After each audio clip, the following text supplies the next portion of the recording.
Our story begins the fatal errors of kings. Louis XVI, the king who couldn't read the room. In the opulent halls of Versailles, where crystal chandeliers reflected the last gasps of absolute monarchy, King Louis XVI sat paralyzed by indecision as France burned around him. His mistake wasn't a single moment of poor judgment, but rather a series of catastrophic miscalculations that would cost him his head and end 1,000 years of French monarchy. Louis XVI inherited more than a throne in 1774. He inherited a kingdom drowning in debt, a nobility divorced from reality, and a people pushed beyond their breaking point. Yet instead of bold reform, he offered hesitation. Instead of decisive action, he gave half measures. His greatest error wasn't what he did, but what he failed to do when action might have saved both his crown and his life. The financial crisis that gripped France demanded immediate attention. The country had spent itself into near bankruptcy funding the American Revolution. A delicious irony considering that very revolution would inspire the French to revolt against their own king. Louis XVI finance ministers, from Jacques Necker to Alexander de Calonne, presented plan after plan for taxation reform, but each proposal died in the face of noble resistance and royal indecision. When Louis finally convened the Estates General in May 1789, he made his first critical error. He allowed the Third Estate to realize their collective power. The bourgeoisie, clergy, and commoners discovered they outnumbered the nobility and could, if they chose, reshape France without royal permission. The tennis court oath followed, and with it the death knell of absolute monarchy. But Louis XVI's most fatal mistake came in his response to revolution. Instead of embracing constitutional monarchy and positioning himself as the father of a new France, he retreated into royal privilege and foreign intrigue. His secret correspondence with Austria, his wife Marie Antoinette's homeland, branded him a traitor in the eyes of an increasingly radical populace. The flight to Varennes in June 1791 sealed his fate. In attempting to escape France and rally foreign armies against his own people, Louis XVI transformed himself from a weak king into an enemy of the state. The image of the royal family arrested in a common carriage, stripped of their dignity and dragged back to Paris like common criminals, shattered forever the mystique of divine right. His final error was perhaps the most human. He underestimated the revolution's willingness to kill a king. Even as the blade of the guillotine was being sharpened, Louis XVI seemed to believe that centuries of tradition would protect him. On January 21, 1793, that illusion died with him, and Europe learned that no crown was sacred when a people chose to be free. Napoleon, the emperor who forgot the sea. If Louis XVI's error was indecision, Napoleon Bonaparte's was the opposite. A fatal overconfidence that led him to challenge the one power he could never conquer, the British Royal Navy. At the Battle of Trafalgar on October 21, 1805, Napoleon's dreams of invading Britain died in the smoke and thunder of Admiral Nelson's guns. Napoleon's genius lay in land warfare. From the Italian campaigns to Austerlitz, he had proven himself master of European battlefields. But the English Channel might as well have been an ocean filled with monsters, for all the good his Grande Armée could do him while British ships controlled the seas. The emperor's fatal miscalculation began with his belief that naval warfare was simply land warfare conducted on water. He appointed Admiral Pierre-Charles Villeneuve to command the combined French and Spanish fleets, but Villeneuve was no Nelson. Where the British had centuries of naval tradition and seamanship bred in the bone, the French and Spanish had ships without sailors truly capable of sailing them.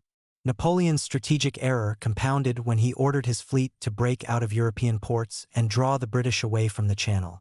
The plan required coordination, timing, and above all, commanders willing to fight against impossible odds. Instead, Villeneuve sailed his fleet to the Caribbean and back, achieving nothing but the waste of precious time and resources. When the combined fleet finally met Nelson off Cape Trafalgar, Napoleon's admiral faced a choice: fight a battle he couldn't win or retreat and face the emperor's wrath. Villeneuve chose to fight, and in doing so, handed Britain command of the seas for the next century. The Battle of Trafalgar didn't just sink ships. It sank Napoleon's invasion plans and forced him to turn eastward, toward Russia, in search of victory. That eastern turn would prove even more disastrous than his naval defeats. But the pattern was set at Trafalgar. Napoleon's inability to recognize the limits of his genius would ultimately destroy him. Nelson's signal before the battle, "England expects that every man will do his duty," became legendary, but Napoleon's unspoken message to his fleet was equally telling: "France expects miracles." The difference between expectation and miracle would cost Napoleon his empire and France its dominance of Europe.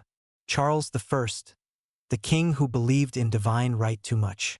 In the cold English winter of 1649, King Charles I walked to his execution convinced that he was dying for the principle of divine right. His final mistake was believing that principle more important than the lives of his subjects or the survival of his dynasty. Charles I's errors began long before the scaffold. They were woven into his very conception of kingship. Charles inherited the throne from his father, James I, along with a dangerous belief that kings ruled by God's direct appointment and answered to no earthly authority. This wasn't merely political theory for Charles. It was religious doctrine. When Parliament challenged his authority, he didn't see political opposition but sacrilege. His first major error came in his marriage to Henrietta Maria of France, a Catholic princess whose very presence at the English court inflamed Protestant suspicions. In a nation still haunted by memories of Catholic persecution under Mary Tudor, Charles's queen became a lightning rod for anti-Catholic sentiment and suspicions of foreign influence. But Charles's greatest mistake was his attempt to rule without Parliament.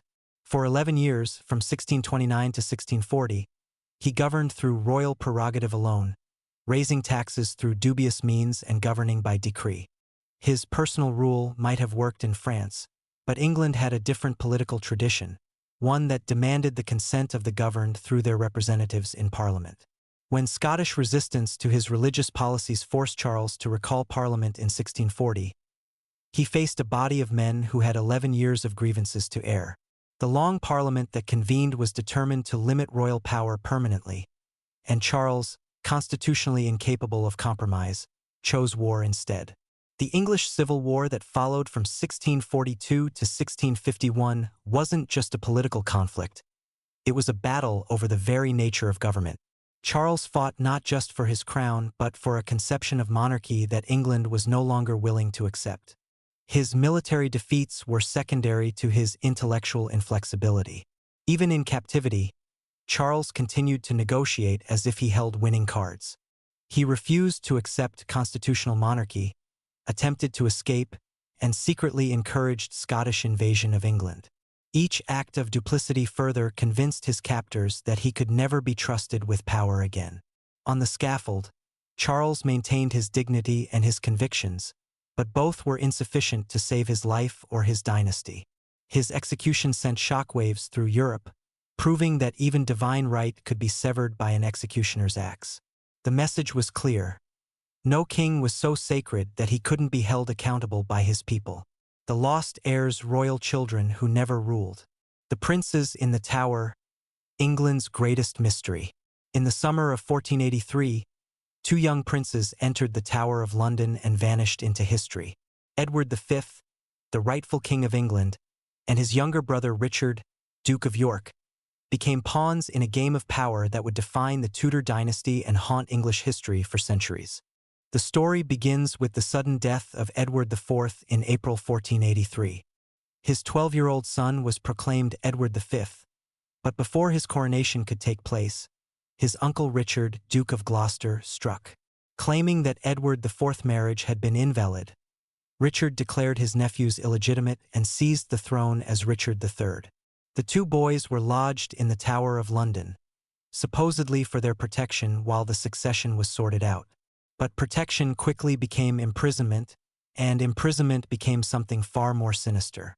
By the autumn of 1483, the princes had simply disappeared. What happened to the princes in the Tower remains one of history's most enduring mysteries. Richard III had the most obvious motive: dead nephews couldn't challenge his rule. But other candidates for the crime include Henry Tudor, who would defeat Richard at Bosworth Field and become Henry VII, and even the Duke of Buckingham, Richard's own ally who later rebelled against him. The disappearance of the princes changed English history in ways that reverberate still. Without legitimate male heirs from Edward IV's line, The crown passed through a series of contested successions that would plague England for generations. The Tudor dynasty's claim to the throne remained shaky precisely because the prince's fate remained unknown. Henry VII's marriage to Elizabeth of York, the prince's sister, was designed to unite the warring houses of Lancaster and York, but whispers about the missing boys never ceased. Pretenders claiming to be one or the other prince emerged throughout Henry's reign, forcing the new king to defend a crown he had won in battle but couldn't secure through unquestioned legitimacy. The psychological impact on the royal family was profound.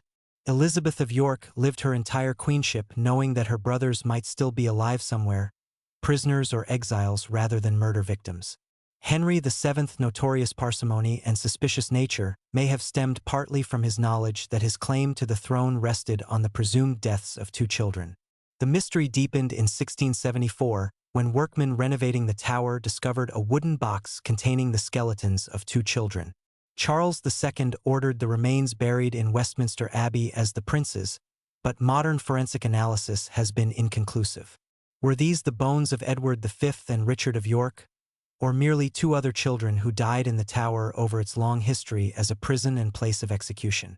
The case of the princes in the tower illustrates how the disappearance of royal heirs can destabilize entire dynasties.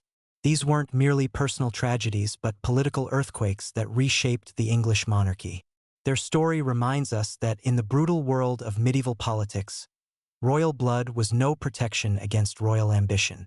Arthur, Prince of Wales, the king who never was. In the cold Welsh castle of Ludlow in April 1502, 15-year-old Arthur, Prince of Wales, died of a sweating sickness that would change the course of English and world history. His death was unremarkable by medieval standards. Royal children died young all the time, but its consequences were extraordinary. Arthur's death paved the way for his younger brother Henry to become Henry VIII, setting in motion the English Reformation and the break with Rome. Arthur had been groomed for kingship from birth.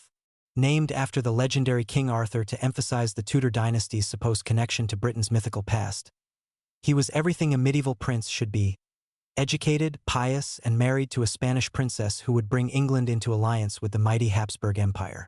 His marriage to Catherine of Aragon in 1501 was a diplomatic triumph for his father, Henry VII. Catherine brought not only Spanish gold but also the promise of military alliance against France. The young couple seemed happy enough in their brief marriage, though whether they consummated their union would later become a matter of international controversy. Arthur's death from sweating sickness, probably influenza or another respiratory infection, was sudden and devastating. One day he was a healthy teenager. Within weeks he was dead, leaving behind a young widow and a succession crisis that would define Tudor England. The immediate consequence was political. Catherine's dowry and the Spanish alliance were now in jeopardy. Would she return to Spain, taking her gold and her country's friendship with her? Or could the alliance be preserved through marriage to Arthur's younger brother Henry, then just 10 years old? Henry VII chose the latter option, but it required papal dispensation since canon law forbade a man from marrying his brother's widow. The dispensation was granted, but only after intense negotiations and Catherine's sworn testimony that her marriage to Arthur had never been consummated. This technicality would later become the foundation for Henry VIII's break with Rome when he sought to annul his marriage to Catherine. But Arthur's death had consequences beyond the matrimonial. As Prince of Wales, Arthur had been educated to rule through consensus and consultation. His tutors emphasized the importance of working with Parliament and nobility rather than against them. Henry, by contrast, was raised as a spare heir, educated more in the arts of war and personal glory than in the subtle skills of political management. The England that Arthur would have ruled might have remained Catholic, might have avoided the religious turmoil that marked Henry VIII's reign, and certainly would have been spared the 6 wives, the broken monasteries, and the rivers of blood that flowed from Henry's attempts to secure a male heir. Instead, Arthur became a footnote to history, remembered mainly as the brother who died young and cleared the path for one of England's most infamous kings. His story illustrates how fragile royal succession could be and how the death of a single teenager could redirect the course of nations. Louis, the Grand Dauphin, France's forgotten crown prince.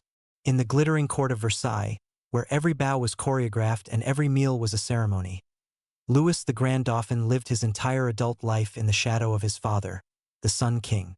Born in 1661, he was groomed from birth to inherit the most powerful throne in Europe, but fate decreed that he would die in 1711, just 4 years before his father, leaving France's succession in chaos and setting the stage for the disasters that would plague the Bourbon dynasty. The Grand Dauphin's tragedy wasn't personal failure, but rather the curse of longevity, his father's longevity.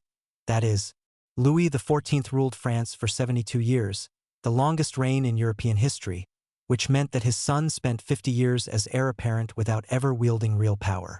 The psychological toll of perpetual preparation without fulfillment shaped both the man and the monarchy he never inherited. Unlike his father, who had seized personal control of government at age 23, the Grand Dauphin was never allowed to rule anything more significant than his own household. Louis XIV's conception of absolute monarchy left no room for power sharing, even with his own son. The Dauphin attended council meetings as an observer, received reports as a student, but never made decisions that mattered. This enforced passivity might have broken a weaker man, but the Grand Dauphin found other outlets for his energies. He became a patron of the arts, a collector of books and manuscripts, and a devoted family man. His contemporaries described him as intelligent but indolent, capable but unmotivated. How could he be otherwise when every initiative was subject to his father's approval or revision? The Grand Dauphin's political views, insofar as he was allowed to express them, tended toward moderation and reform.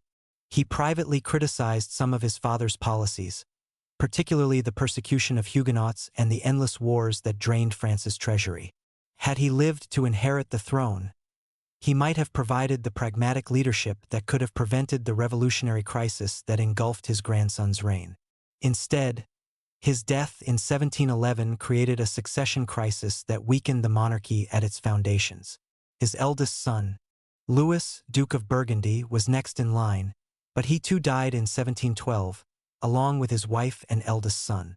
The throne eventually passed to Louis XV, the Grand Dauphin's great-grandson, who was only 5 years old when he became king. The regency that governed France during Louis XV's minority was marked by financial crisis, political instability, and the gradual erosion of royal authority. The Grand Dauphin might have provided a smoother transition from his father's absolute rule to the more constitutional monarchy that France desperately needed by the 18th century. His personal tragedy was also dynastic. He lived his entire life as a king-in-waiting, preparing for a role he would never fill. His sons and grandsons would face the consequences of France's accumulated problems without the benefit of his experience or wisdom. The Grand Dauphin's death was more than a personal loss. It was a lost opportunity for French monarchy to adapt and survive. Instruction for continuation. Elizabeth I, the Virgin Queen's hidden truths. The marriage game, politics disguised as romance. Behind the pearl-encrusted facade of Gloriana lay one of history's most calculating political minds. Elizabeth I's refusal to marry wasn't the romantic tragedy poets made it out to be, but rather the cornerstone of a brilliant diplomatic strategy that kept England independent while her European rivals exhausted themselves in endless wars. From the moment she ascended the throne in 1558, Elizabeth faced a marriage market more dangerous than any battlefield. Every suitor represented not just romance but foreign influence, potential subjugation, and the loss of her carefully crafted image as England's Virgin Mother. Her genius lay in recognizing that the possibility of marriage was more valuable than marriage itself. The parade of suitors began immediately. Philip II of Spain, her late sister Mary's widower, proposed within months of her coronation. The offer was politically astute. Philip could legitimize Elizabeth's questionable birth while bringing England back into the Catholic fold. But Elizabeth had witnessed firsthand how Spanish marriage had diminished her sister's authority. Mary Tudor had become, in the eyes of many English subjects, merely Philip's English wife rather than England's queen. Elizabeth's rejection of Philip wasn't just personal but strategic. She understood that accepting would make England a Spanish satellite, its foreign policy dictated from Madrid rather than Westminster. Instead, she embarked on a decades-long diplomatic dance that would keep Spain guessing about English intentions while building the naval power that would eventually destroy the Spanish Armada. The French presented different but equally complex challenges. First came Eric XIV of Sweden, then Archduke Charles of Austria, followed by the French princes Henry of Anjou and later his brother Francis, Duke of Alençon. Each courtship was conducted with elaborate ceremony and genuine diplomatic purpose, but Elizabeth's conditions grew more impossible with each negotiation. With the French, she demanded religious concessions that no Catholic prince could grant. With the Austrians, she insisted on terms that would have made any husband little more than a consort. Her marriage negotiations became masterclasses in diplomatic stalling, keeping multiple European powers invested in English friendship while committing to none. The Robert Dudley affair, love in the shadow of murder. But beneath the calculated marriage politics lay a more human story, one involving genuine passion, scandal, and possibly murder. Robert Dudley, Earl of Leicester, was Elizabeth's great love and perhaps her greatest political liability. Their relationship began in childhood. They had been imprisoned together in the Tower of London during Mary Tudor's reign, and evolved into something that scandalized Europe and nearly destroyed Elizabeth's reputation. Dudley was handsome, ambitious, and already married when Elizabeth became queen. His wife, Amy Robsart, lived in obscurity in the countryside while her husband basked in royal favor at court. Elizabeth showered Dudley with gifts, titles, and attention that left no doubt about her feelings. Foreign ambassadors reported that the Queen was besotted, that she spent hours alone with Dudley, that she had abandoned all pretense of maidenly reserve. The scandal deepened in September 1560 when Amy Robsart was found dead at the bottom of a staircase in Cumnor Place, her neck broken under suspicious circumstances. The official verdict was accidental death, but whispers of murder spread immediately. Had Dudley killed his wife to clear the path to marry the Queen? Had Elizabeth herself ordered the murder? The rumors were so persistent that even Elizabeth's own counselors advised her to distance herself from Dudley or risk losing her throne. Elizabeth's handling of the Amy Robsart crisis revealed both her political acumen and her emotional vulnerability. She couldn't abandon Dudley completely, her feelings were too strong. But she also couldn't marry him without confirming the worst suspicions about her character. Instead, she chose a middle path that satisfied no one but preserved her options.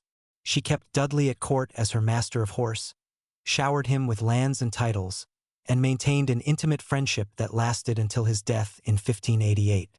But she also made it clear that marriage was impossible, that her reputation and England's independence were more important than personal happiness. The decision cost her emotionally but saved her politically.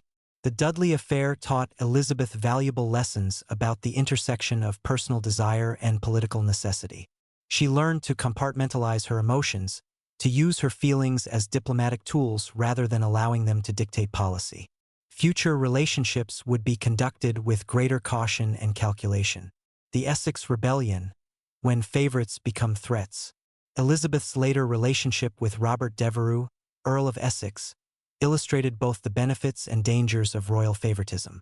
Essex was Dudley's stepson, a young soldier and courtier who combined military ambition with political naivety in ways that would ultimately prove fatal.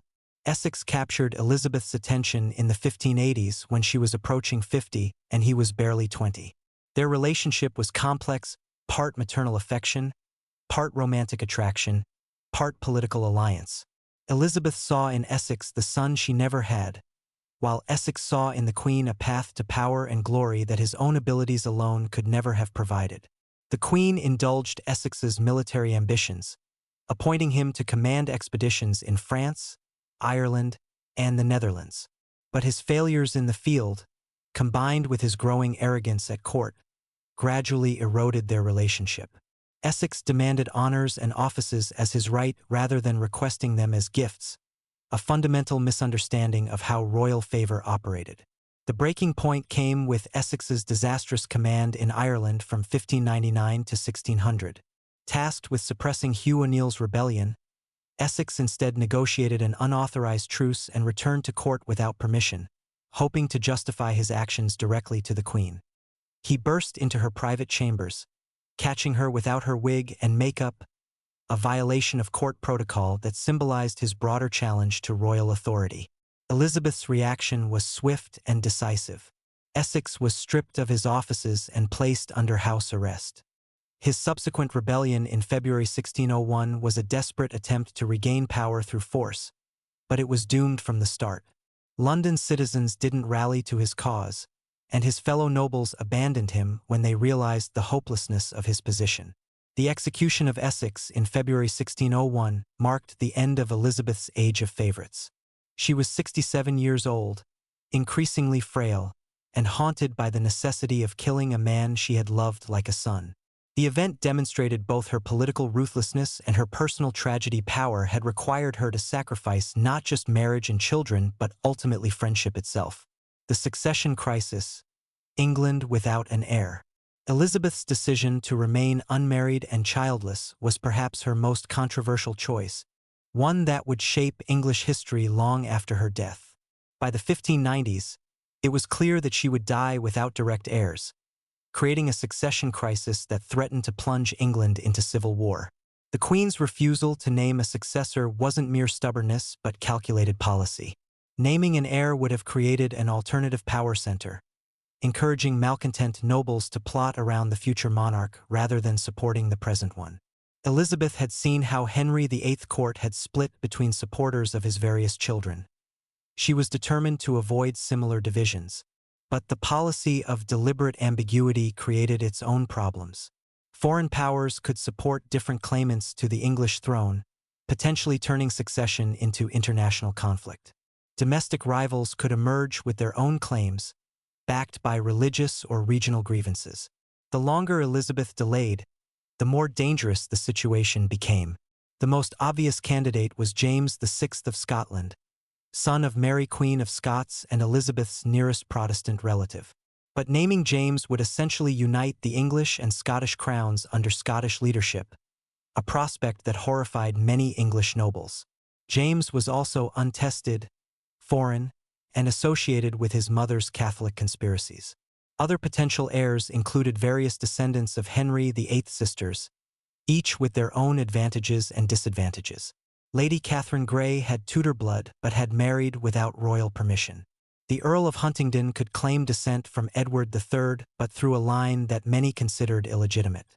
Foreign princes might press claims through conquest or marriage alliances. Elizabeth's solution was to keep all options open while committing to none. She hinted at preferences without making declarations, encouraged speculation without providing answers. This strategy preserved her authority until the end but left England vulnerable to the chaos that often accompanied disputed successions. In her final years, Elizabeth finally began private negotiations with James of Scotland, securing his loyalty through unofficial promises while maintaining public uncertainty. The arrangement worked. James succeeded peacefully as James I of England in 1603, but only because Elizabeth's health held out long enough to manage the transition personally. Royal families who survived revolutions. The House of Bourbon restoration after the guillotine. The French Revolution of 1789 seemed to have permanently destroyed the Bourbon monarchy. Louis XVI and Marie Antoinette died on the scaffold. Their young son perished in prison, and the very concept of divine right kingship appeared buried beneath the rubble of the Bastille. Yet within a generation, the Bourbons had returned to the throne of France, demonstrating both the resilience of royal dynasties and the exhaustion that revolutionary fervor eventually produces. The restoration began not with the Bourbons themselves but with Napoleon's overreach. The emperor's endless wars had drained France of blood and treasure, creating conditions that made even the return of the old monarchy seem preferable to continued military dictatorship. When the Allied powers finally defeated Napoleon in 1814, they faced a choice: install a republic that might prove as chaotic as the one that had preceded Napoleon, or restore the Bourbons under constitutional limitations. Louis XVIII, brother of the executed Louis XVI, had spent over 20 years in exile, watching European courts and learning the painful lessons of absolute monarchy. He understood that any Bourbon restoration would require compromise with the political changes that had transformed France since 1789. The Charter of 1814 that he granted established a constitutional monarchy that preserved many revolutionary gains while restoring traditional symbols and ceremonies. The key to Bourbon survival was adaptation. Louis XVIII didn't attempt to restore the pre-revolutionary order in its entirety. Former revolutionaries kept their lands and titles, the Napoleonic legal code remained in effect, and the Catholic Church regained influence without recovering its monopoly. The king presented himself not as a returning conqueror but as a reconciling father, eager to heal the wounds that revolution and war had inflicted. But the Bourbon Restoration also revealed the limits of royal adaptability. Louis XVIII's successor, Charles X, lacked his brother's political wisdom and grew increasingly nostalgic for absolute monarchy. His attempts to compensate former nobles for revolutionary losses, restore church privileges, and limit press freedom gradually alienated the very groups that had supported the Restoration. The July Revolution of 1830 demonstrated that even restored monarchies remained vulnerable to popular uprising. Charles X's abdication didn't end the Bourbon line. His cousin Louis Philippe became the citizen king. But it proved that royal survival required constant attention to public opinion and political trends. The Bourbon experience illustrates both the possibilities and limitations of royal adaptation to revolutionary change. Monarchies could survive popular uprisings, but only by accepting fundamental changes in their role and authority. The divine right kings of the 18th century could not simply resume their thrones in the 19th. They had to reinvent themselves as constitutional monarchs who ruled with popular consent rather than divine mandate.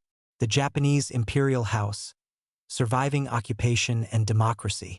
Perhaps no royal family faced a more complete challenge to its existence than Japan's imperial house in 1945.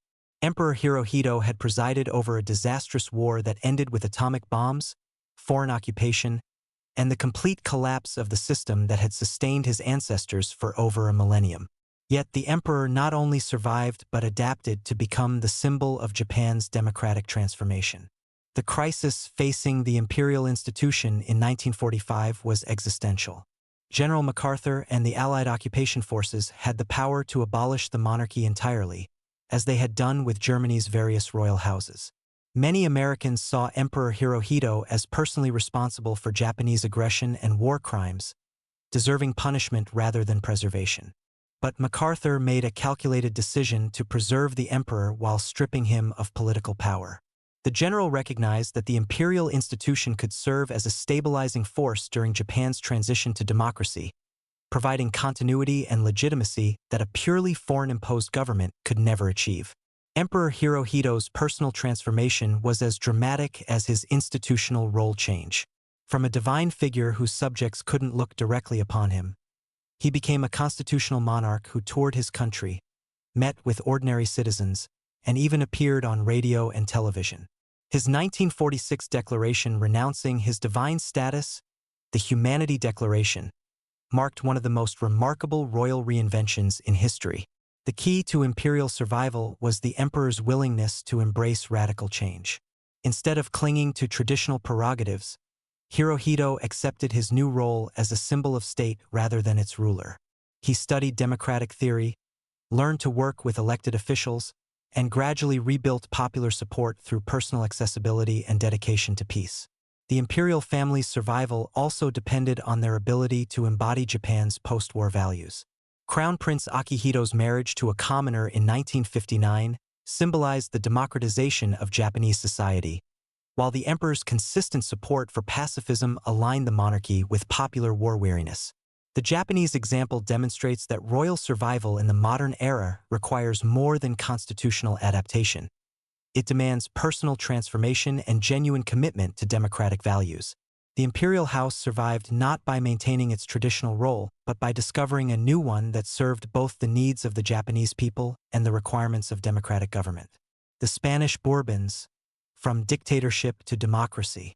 The restoration of the Spanish monarchy in 1975 represented one of the most successful royal comebacks of the 20th century.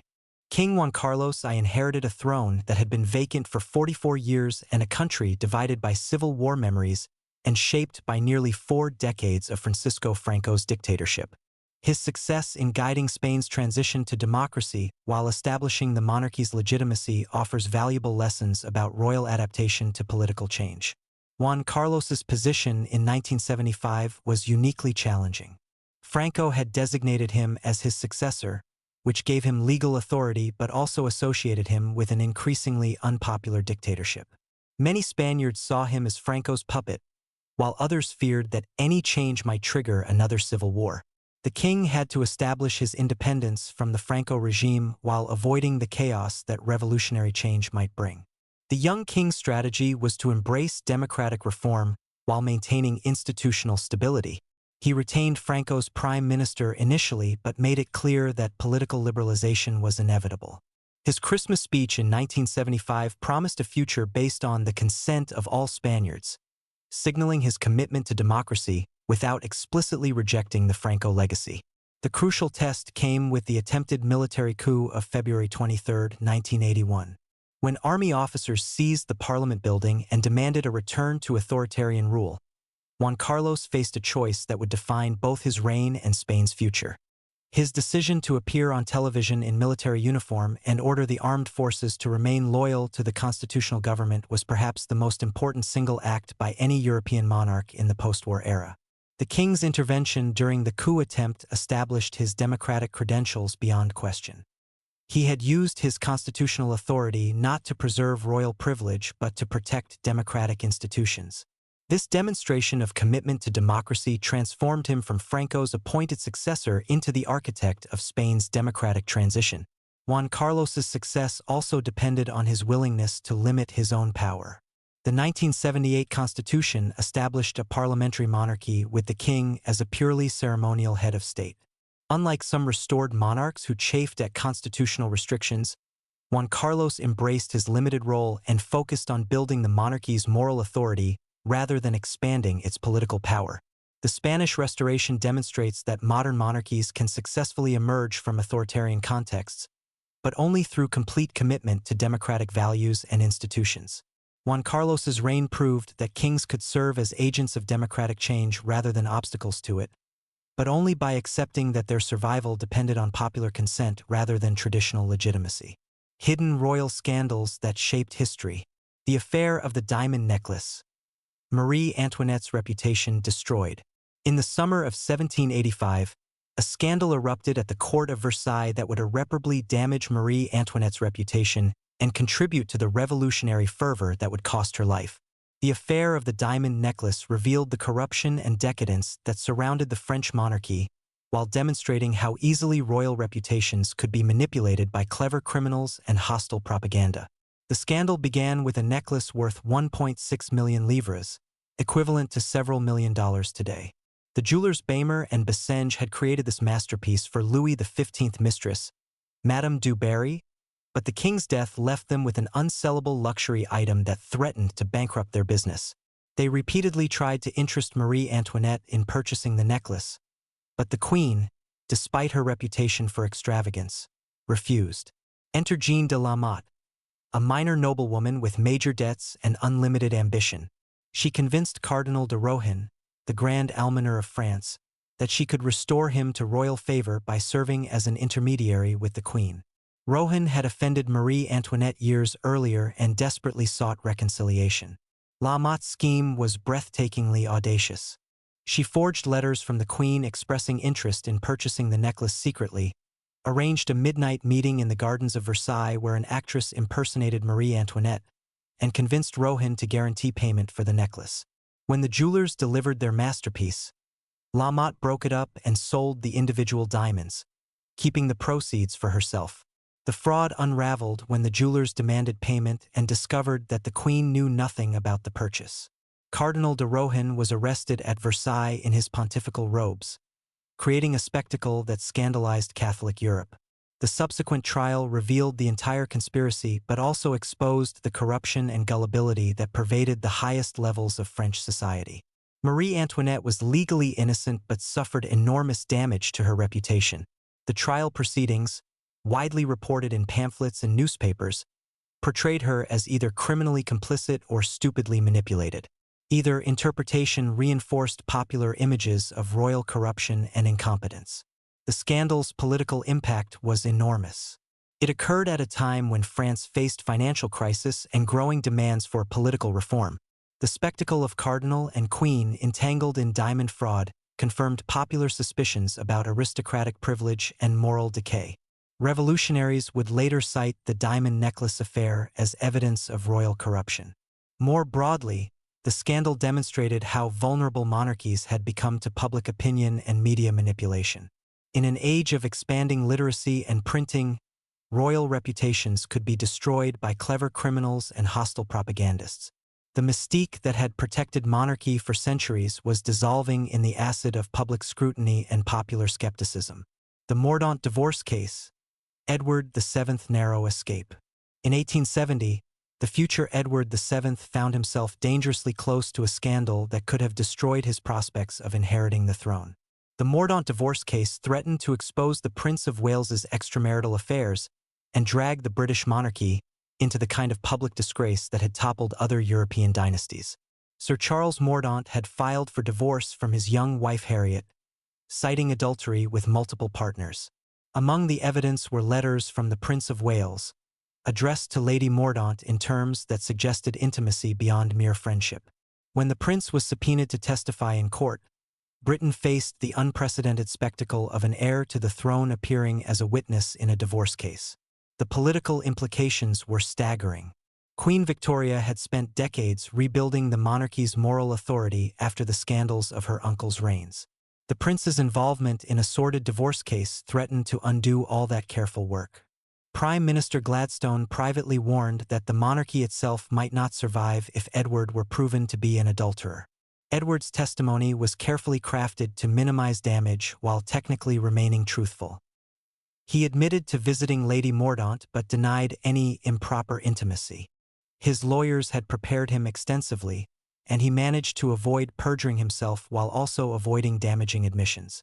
But the real crisis wasn't legal but political.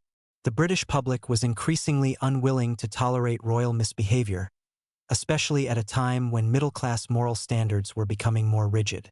The prince's reputation for gambling, drinking, and womanizing was already well known. The Mordaunt case threatened to transform gossip into legal evidence.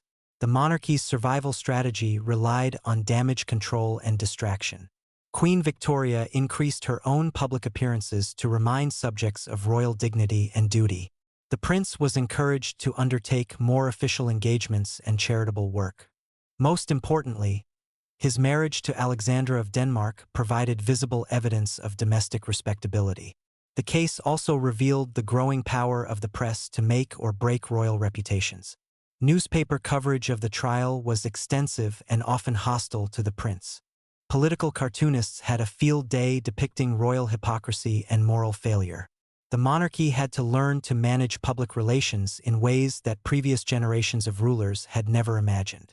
Edward's narrow escape from the Mordaunt scandal taught the royal family valuable lessons about the need for discretion and the dangers of public exposure. Future generations of royals would be more careful about their personal conduct and more sophisticated in their media management. But the case also demonstrated that even constitutional monarchies remained vulnerable to scandals that could destroy their popular legitimacy. The Mayerling incident, the Habsburg cover-up. On January 30, 1889, Crown Prince Rudolf of Austria-Hungary was found dead at his hunting lodge in Mayerling, along with his 17-year-old mistress, Baroness Mary Vetzera. The official story was murder-suicide, but the Habsburg government's frantic cover-up efforts suggested that the truth was even more damaging than the scandal they were trying to contain. Rudolf was Emperor Franz Joseph's only son and the heir to one of Europe's most powerful empires. His death created both a succession crisis and a political nightmare. The prince had been known for his liberal views, his criticism of his father's conservative policies, and his increasingly dangerous involvement with Hungarian nationalists and other dissidents. The initial investigation was conducted by the emperor's personal agents rather than regular police, and key evidence was suppressed or destroyed. Mary Vetzera's body was secretly removed from Mayerling and buried in a village cemetery without proper investigation. The prince's personal papers were seized and have never been made public. The official version of events claimed that Rudolf had killed his mistress in a fit of passion and then turned the gun on himself. But this explanation raised more questions than it answered. Why would a crown prince commit suicide over a teenage mistress? Why was the investigation so secretive? What were the authorities trying to hide? Alternative theories emerged almost immediately. Some suggested that Rudolf had been murdered by political enemies or foreign agents. Others claimed that he had been killed by his own father's security forces to prevent him from revealing state secrets or joining a Hungarian rebellion. The most sensational theories involved French agents, Russian spies, or even papal assassins. The truth may have been even more damaging than these conspiracy theories. Evidence suggests that Rudolf was suffering from syphilis, which in its advanced stages can cause mental instability and suicidal behavior. The prince may have killed himself not from romantic despair, but from the knowledge that his disease was progressing and would eventually leave him incapable of ruling. A venereal disease diagnosis would have been catastrophic for the Habsburg dynasty. It would have raised questions about Rudolf's fitness to rule, his ability to produce healthy heirs, and the moral standards of the imperial family. The cover-up may have been designed not to hide murder but to conceal the medical truth about the crown prince's condition.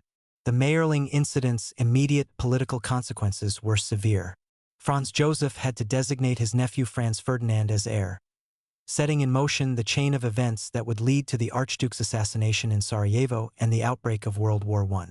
The scandal also damaged the monarchy's prestige and contributed to the nationalist tensions that would eventually tear the Austro-Hungarian Empire apart.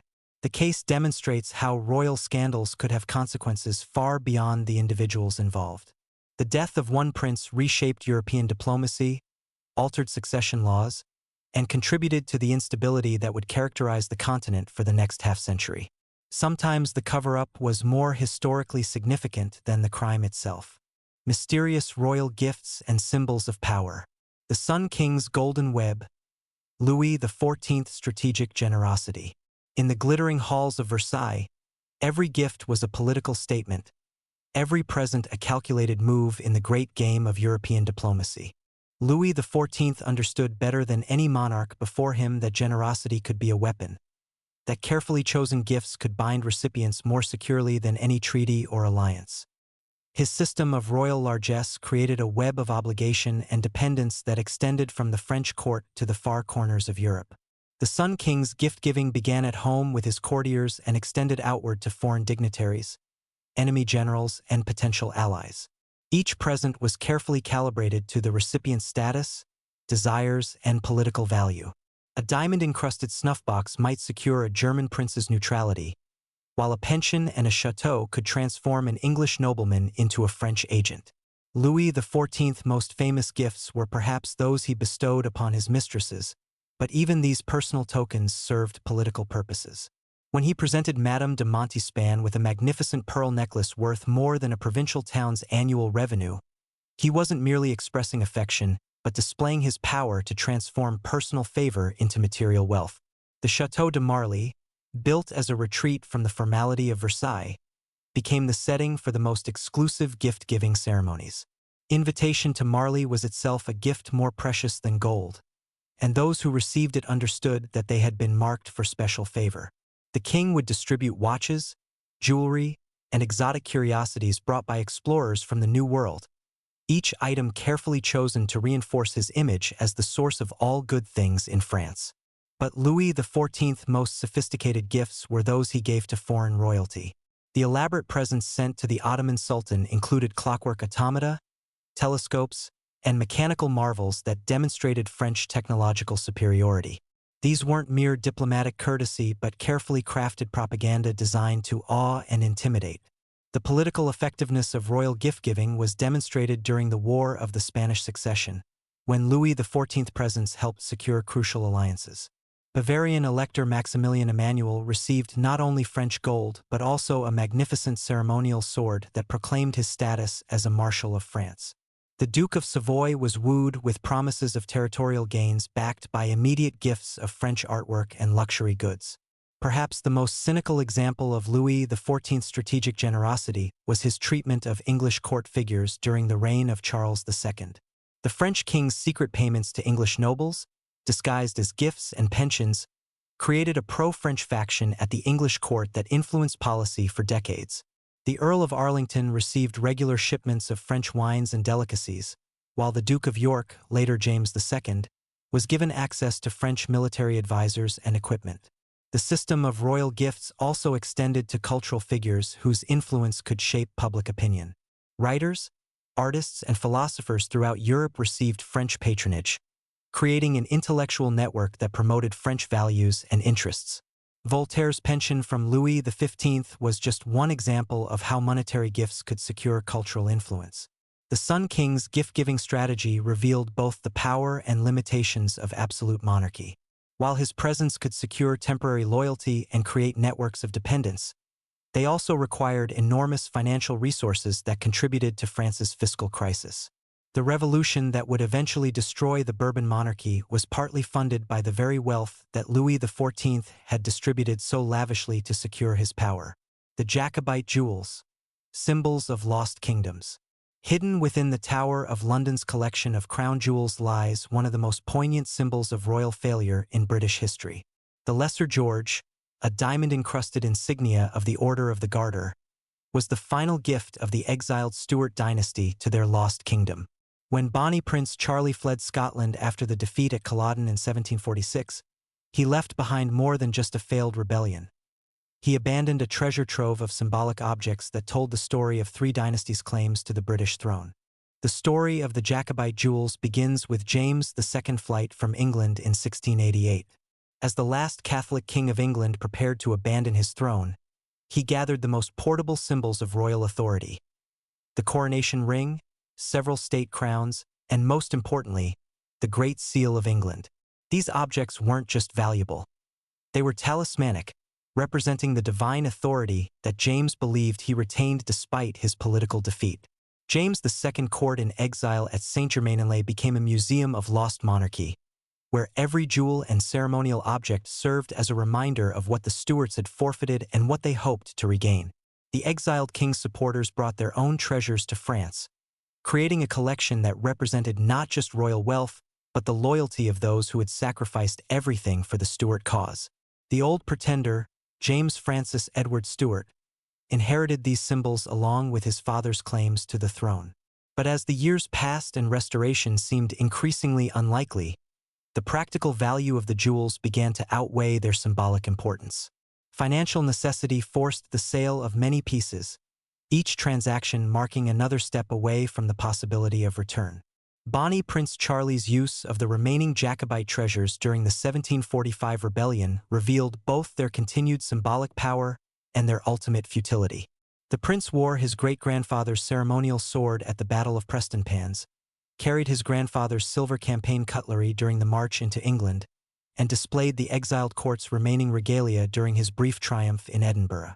But the most significant of the Jacobite gifts was never a jewel or sword but rather a simple white cockade, the symbol worn by the prince's supporters during the rebellion. This humble ornament, made of silk or paper and costing virtually nothing, proved more powerful than all the diamonds and gold that had accumulated in exile. The white cockade became a symbol of resistance that survived long after the physical treasures had been sold or captured. The fate of individual Jacobite jewels tells the broader story of the movement's decline. The coronation ring of James II eventually found its way into the collection of Cardinal York, the last of the direct Stuart line, who used it in his ecclesiastical ceremonies rather than as a symbol of temporal authority. The Great Seal was broken and melted down, its silver recycled into communion vessels for Catholic churches. Some pieces found their way back to Britain through curious routes. The Lesser George, dropped by Bonnie Prince Charlie during his flight from Culloden, was discovered years later and eventually presented to George III as a curiosity. The irony was complete. The symbol of Stuart legitimacy had become a trophy of Hanoverian victory. The psychological impact of losing these symbolic objects was profound for the Jacobite cause. Without the physical manifestations of royal authority, the exiled court's claims became increasingly abstract. The movement survived as an emotional and cultural force, particularly in Scotland, but its political credibility died with the dispersal of its treasures. Modern historians recognize that the Jacobite jewels represented more than mere wealth or status symbols. They embodied the complex relationship between material objects and political authority that characterized early modern monarchy. When kings could no longer display the traditional symbols of their power, their subjects found it easier to transfer loyalty elsewhere. The gifts that started wars, Habsburg marriage diplomacy. Throughout the 16th and 17th centuries, no European dynasty understood the political power of gift-giving better than the Habsburgs. Their marriage alliances were accompanied by elaborate exchanges of presents that sealed diplomatic agreements, demonstrated wealth and power, and sometimes inadvertently triggered international conflicts. The marriage of Philip II of Spain to Mary Tudor in 1554 provides a perfect example of how royal gifts could reshape international relations. Philip's wedding presents to his English bride included a magnificent collection of jewels that had belonged to his grandmother, Isabella of Castile. Among these was the famous La Peregrina pearl, a pear-shaped wonder that would later belong to Elizabeth Taylor but first served as a symbol of Spanish-English alliance. But Philip's gifts extended beyond jewelry to include military advisors, financial support for Mary's persecution of Protestants, and promises of Spanish assistance in restoring England to the Catholic faith. These presents helped secure Mary's cooperation in Spanish foreign policy, but also branded her as a foreign puppet in the eyes of her Protestant subjects. The Habsburg gift-giving system reached its peak during the reign of Emperor Rudolf II, whose court in Prague became a magnet for artists, scientists, and scholars from across Europe. Rudolf's presents to visiting dignitaries included mechanical marvels, exotic animals, and works of art that demonstrated both his wealth and his intellectual sophistication. Rudolf's most famous gift was perhaps the astronomical clock he commissioned for the Strasbourg Cathedral, a masterpiece of mechanical engineering that served as both timepiece and propaganda. The clock's complex mechanisms displayed not only the hours and seasons but also the phases of the moon, the positions of the planets, and various religious scenes that emphasized the divine sanction of Habsburg rule. The emperor's generosity extended to his mistresses and courtiers, creating a culture of conspicuous consumption that amazed and horrified visitors from more austere Protestant courts. The Venetian ambassador reported that Rudolf's annual expenditure on gifts exceeded the entire revenue of many Italian principalities. But the most politically significant Habsburg gifts were those exchanged during marriage negotiations. When Archduke Charles of Austria sought to marry Elizabeth I of England, his representatives brought presents worth more than £100,000, including a magnificent ruby that had supposedly belonged to Charlemagne. Elizabeth accepted the gifts but not the marriage proposal, keeping the treasures while avoiding the political alliance they were meant to secure. The practice of diplomatic gift-giving sometimes backfired spectacularly. When Emperor Leopold I sent elaborate presents to Louis XIV court in an attempt to secure French neutrality during the War of the Spanish Succession, the Sun King interpreted the gifts as evidence of Austrian weakness rather than goodwill. The presents were accepted but the alliance was rejected, leaving Leopold both poorer and diplomatically isolated. The decline of Habsburg power in the 18th century can be traced partly through the diminishing magnificence of their gifts. Maria Theresa's presents to foreign courts were notably more modest than those of her predecessors, reflecting both reduced circumstances and changing diplomatic customs.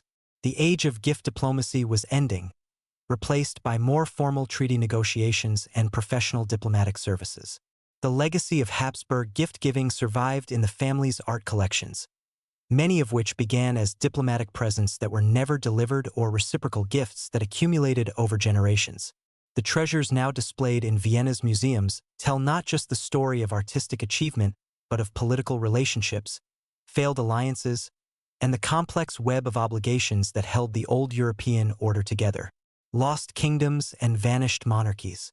The last of the Habsburgs, an empire's sunset. The Austro-Hungarian Empire's collapse in 1918 marked the end of one of Europe's oldest and most complex monarchies. For over 6 centuries, the Habsburg dynasty had ruled vast territories from their capitals in Vienna and Budapest. But the Great War finally shattered an empire that had survived the Reformation, the Napoleonic Wars, and countless internal rebellions. Emperor Franz Joseph's 68-year reign had encompassed both the empire's greatest achievements and its final decline. When he ascended the throne in 1848, Austria-Hungary was still one of Europe's great powers, a multinational empire that stretched from the Alps to the Carpathians and from Bohemia to the Adriatic Sea. By his death in 1916, that empire was already fracturing under the pressures of modern nationalism and total war. The dynasty's problems were both structural and personal. Franz Joseph had watched his brother Maximilian executed in Mexico, his son Rudolf die mysteriously at Mayerling, and his wife Elizabeth assassinated by an anarchist in Geneva. Each personal tragedy weakened the emotional bonds that held the diverse empire together, while the emperor's advancing age made meaningful reform increasingly difficult. The assassination of Archduke Franz Ferdinand in Sarajevo on June 28, 1914, not only triggered World War I but also eliminated the one Habsburg heir who might have been capable of transforming the empire into a viable modern state.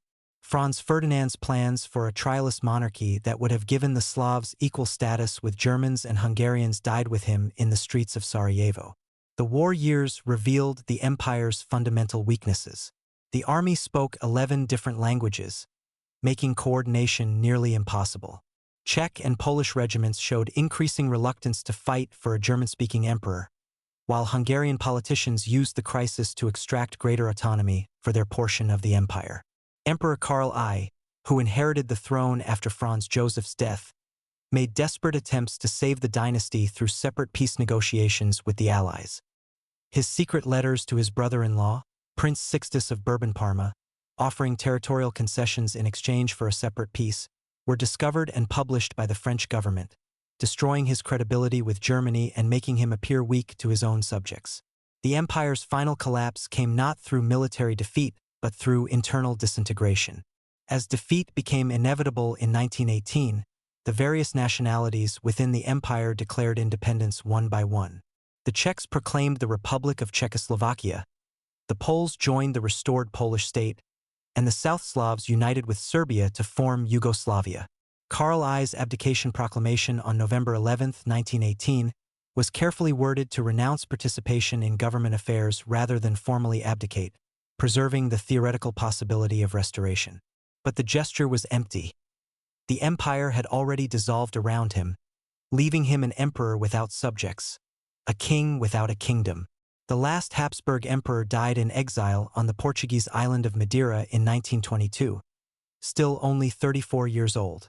His attempts to reclaim the Hungarian throne in 1921 had been blocked by the Allied powers and opposed by the Hungarian regent, Admiral Horthy, demonstrating that even the empire's former subjects no longer wanted their old rulers back.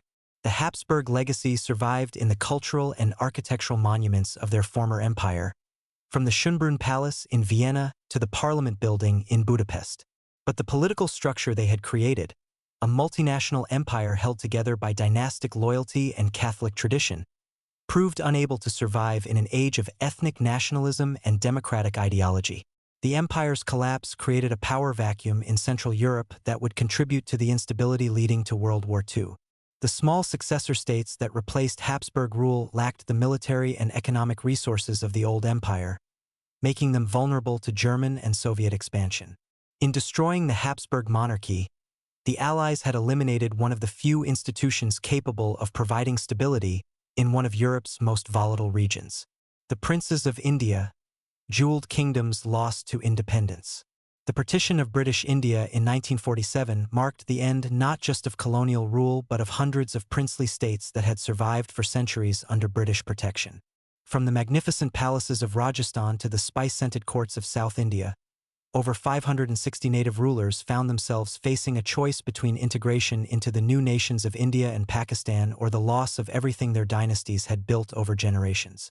The princely states had occupied a unique position in the British colonial system.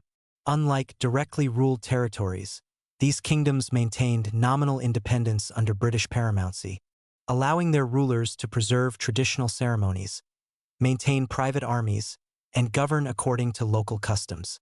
In exchange, they provided military support to the Raj and allowed British control of their foreign policy. Some princely states were tiny territories ruled by petty chieftains, but others controlled populations and resources that dwarfed many European nations. The Nizam of Hyderabad ruled over 16 million subjects and possessed a treasury that made him one of the world's richest men. The Maharaja of Mysore governed a state more populous than contemporary Greece, while the Nawab of Bhopal controlled territories larger than Wales. The approaching end of British rule forced these rulers to confront an impossible choice. Lord Mountbatten, the last Viceroy of India, made it clear that British protection would end with independence, leaving the princes to negotiate their own arrangements with the successor governments. Most recognized that independent survival was impossible and reluctantly agreed to merge their states with either India or Pakistan. The integration process varied dramatically depending on the ruler's cooperation and their state's strategic importance. Some, like the forward-thinking Maharaja of Mysore, negotiated favorable terms that preserved their dignity and provided generous pensions. Others, particularly those who resisted integration, found themselves stripped of power and privilege with little compensation. The Nizam of Hyderabad's attempt to maintain independence provided the most dramatic example of princely resistance to integration. Despite ruling a predominantly Hindu population, the Muslim Nizam declared his intention to remain independent rather than join either India or Pakistan. The result was police action in 1948, when Indian troops invaded Hyderabad and forced its incorporation into the Indian Union. The fate of the prince's legendary treasures became a source of particular controversy. Many rulers had accumulated fabulous collections of jewels, gold, and precious objects over centuries of rule. The integration agreements typically allowed them to retain personal property while transferring state assets to the new governments, but the distinction between personal and state property often proved difficult to establish. The Maharaja of Patiala's collection included the famous De Beers diamond and dozens of other precious stones, while the Gaekwar of Baroda possessed a carpet made entirely of pearls and diamonds. Some treasures were hidden or smuggled abroad, others were surrendered to avoid conflict, and many simply disappeared during the chaos of partition. The human cost of integration was often overlooked in the focus on territorial and financial arrangements. Thousands of courtiers, soldiers, and administrators who had served the princely states found themselves unemployed when their governments were abolished. The traditional artists, craftsmen, and performers who had depended on royal patronage lost their livelihoods when the courts that had sustained them for generations vanished overnight. The cultural impact was equally profound. The princely courts had been centers of classical Indian music, dance, painting, and literature for centuries. When the rulers lost their power and wealth, they could no longer support the artists and scholars who had made their courts centers of cultural achievement. Many traditional art forms survived only through government patronage or private philanthropy. Some former rulers adapted successfully to democratic India, becoming politicians, businesspeople, or cultural ambassadors. The Maharani of Jaipur served in parliament, while the Maharaja of Gwalior became a successful hotelier. But others struggled to find meaningful roles in a society that no longer recognized their traditional authority. The abolition of the princely states represented more than just political change. It marked the end of a way of life that had persisted for over a millennium. The jeweled thrones, elephant processions, and elaborate ceremonies that had defined Indian royalty became memories preserved only in photographs and museum displays. The German Kaisers, from empire to exile. The abdication of Kaiser Wilhelm II on November 9, 1918, ended not only the German Empire but also the dreams of a dynasty that had ruled Prussia for over 500 years and had aspired to dominate Europe for nearly half a century. The Hohenzollern family's fall from power was as dramatic as their rise, transforming them from Europe's most militaristic rulers into forgotten exiles scattered across the continent. Wilhelm II's reign had begun with such promise in 1888. The young Kaiser inherited the most powerful military machine in Europe, a rapidly industrializing economy, and a position at the center of continental diplomacy. His grandmother was Queen Victoria. His cousins included the Tsar of Russia and the future King George V of Britain, and his empire seemed destined for greatness. But Wilhelm's erratic personality and aggressive foreign policy gradually isolated Germany from its potential allies. His dismissal of Otto von Bismarck in 1890 removed the architect of German unification and the master diplomat who had kept European tensions in check. The Kaiser's subsequent policies, from the naval arms race with Britain to his support for Austria-Hungary's aggressive Balkan policy, created the coalition of enemies that would eventually destroy his empire. The immediate cause of Wilhelm's downfall was Germany's defeat in World War I, but the deeper problem was his inability to adapt absolute monarchy to the demands of modern industrial society. His belief in divine right and military supremacy became increasingly anachronistic in an age of mass politics and total war. The German Revolution of November 1918 forced Wilhelm to choose between civil war and abdication.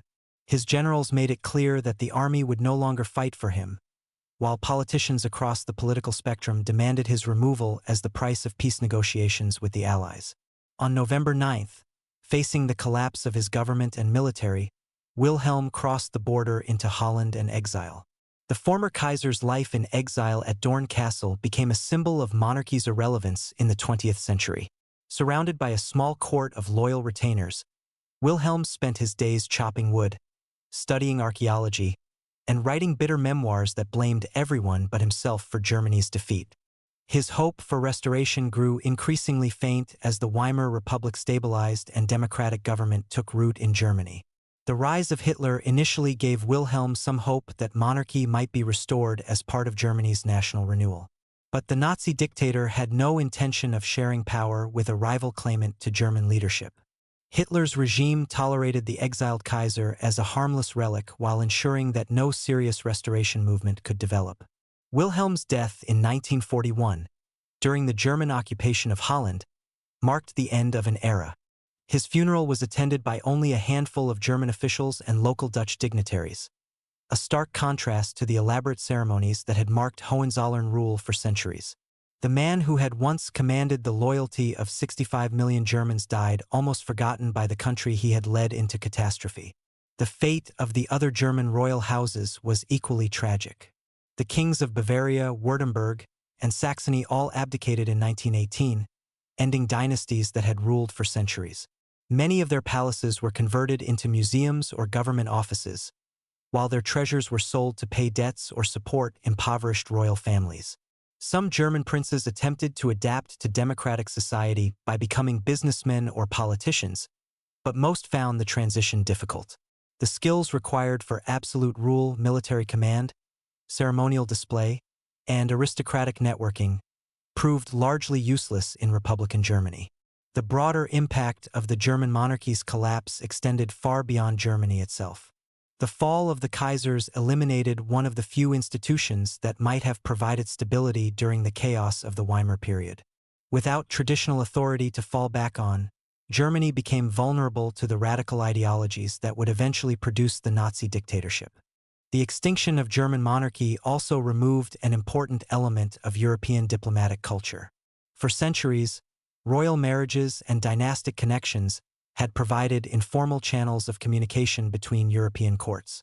The replacement of kings with presidents and prime ministers made international relations more formal but also more fragile, contributing to the diplomatic failures that led to World War II. Mystical royal rituals and ceremonies that shaped power. The sacred theater of coronation, divine right made manifest. The coronation ceremony represents the ultimate fusion of religious mysticism and political theater, a ritual so ancient and powerful that it continues to legitimize monarchy even in secular democracies. From the anointing oils blessed by archbishops to the crowns that supposedly channel divine authority, coronations transform ordinary humans into sacred kings through ceremonies that blur the line between earthly power and heavenly mandate. The English coronation ritual, largely unchanged since the Norman conquest, provides the most elaborate example of how mystical symbolism reinforces royal authority. The ceremony begins before dawn with the monarch's ritual bath, symbolizing purification from worldly sin.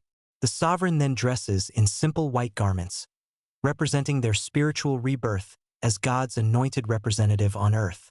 The procession to Westminster Abbey follows routes established by medieval tradition, with each stop and gesture carrying symbolic meaning accumulated over centuries.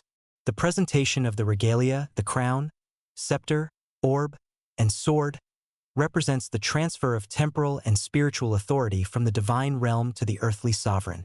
But the ceremony's most mystical moment comes with the anointing, when the Archbishop of Canterbury pours holy oil on the monarch's hands, breast, and head.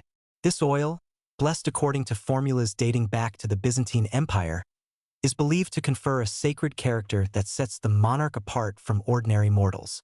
The act transforms a legal succession into a religious sacrament.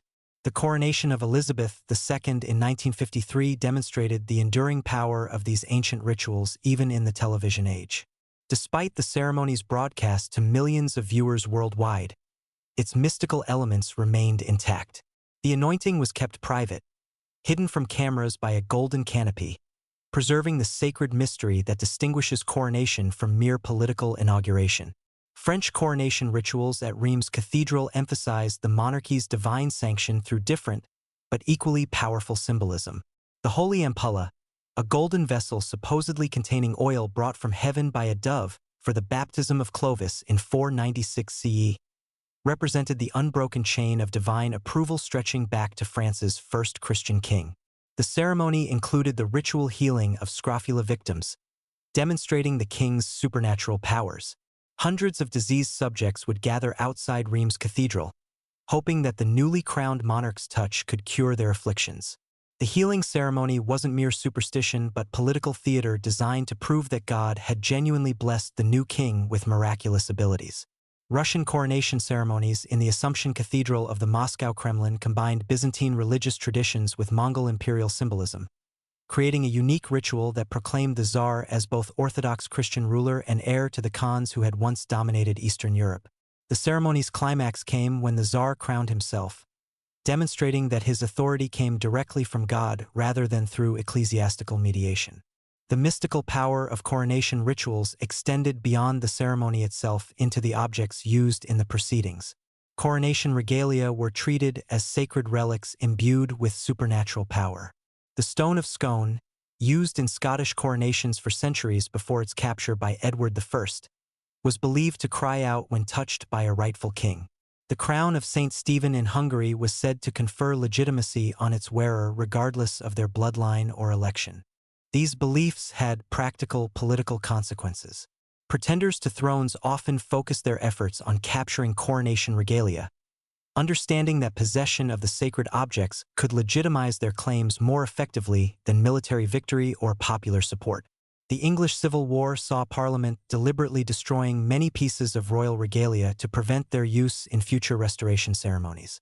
The decline of coronation mysticism paralleled the secularization of European society, but the ceremony's psychological power remained formidable even as their religious significance faded.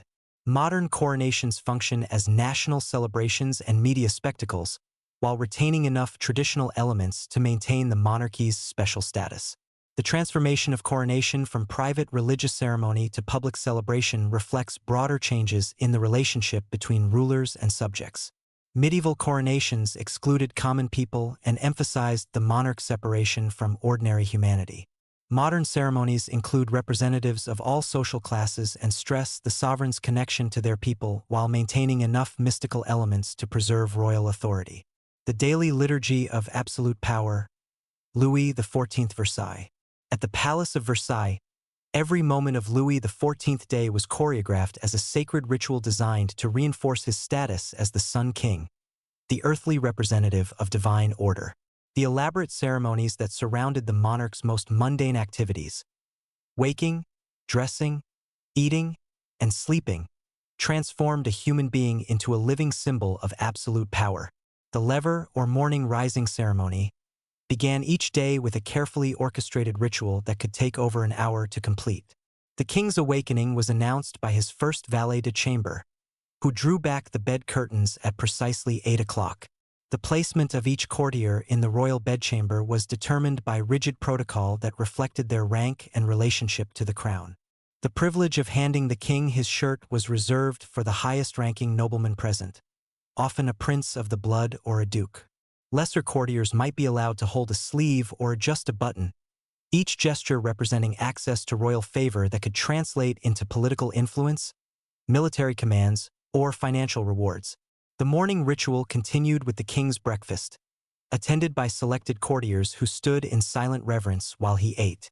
The food itself was prepared according to elaborate protocols designed to prevent poisoning, with multiple tasters sampling each dish before it reached the royal table. But the ceremony's primary purpose wasn't security but theater, demonstrating the king's elevation above ordinary human needs. The evening coucher ceremony reversed the morning's process, with courtiers competing for the honor of removing the king's clothes and preparing him for sleep.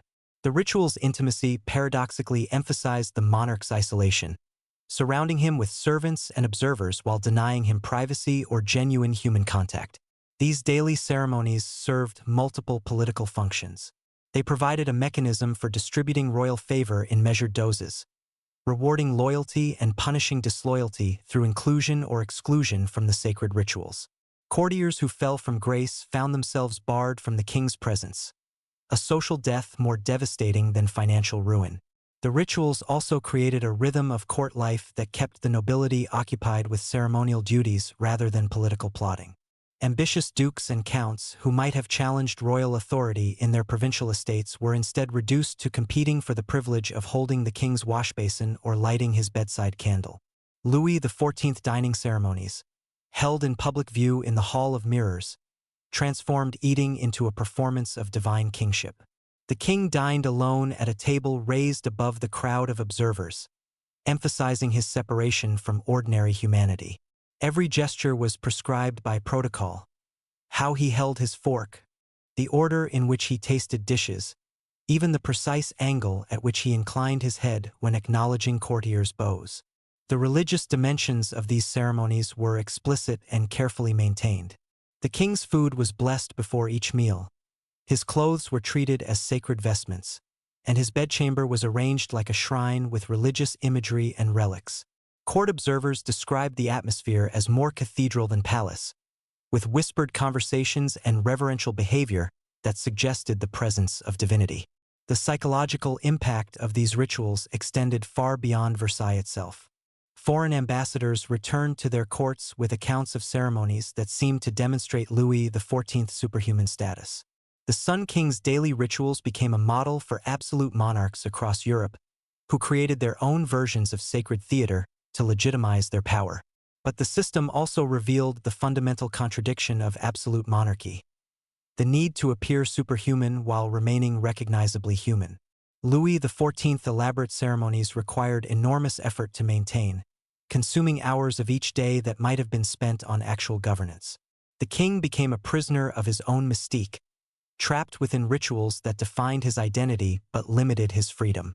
The decline of Versailles began when Louis XIV's successors proved unable or unwilling to maintain the elaborate ceremonial structure. Louis XV abbreviated many rituals and admitted more informality into court life, while Louis XVI further reduced the ceremony's religious content. Each modification weakened the monarchy's mystical authority, contributing to the revolutionary crisis that would eventually destroy the entire system. The Alchemy of Power, Rudolf II's mystical court.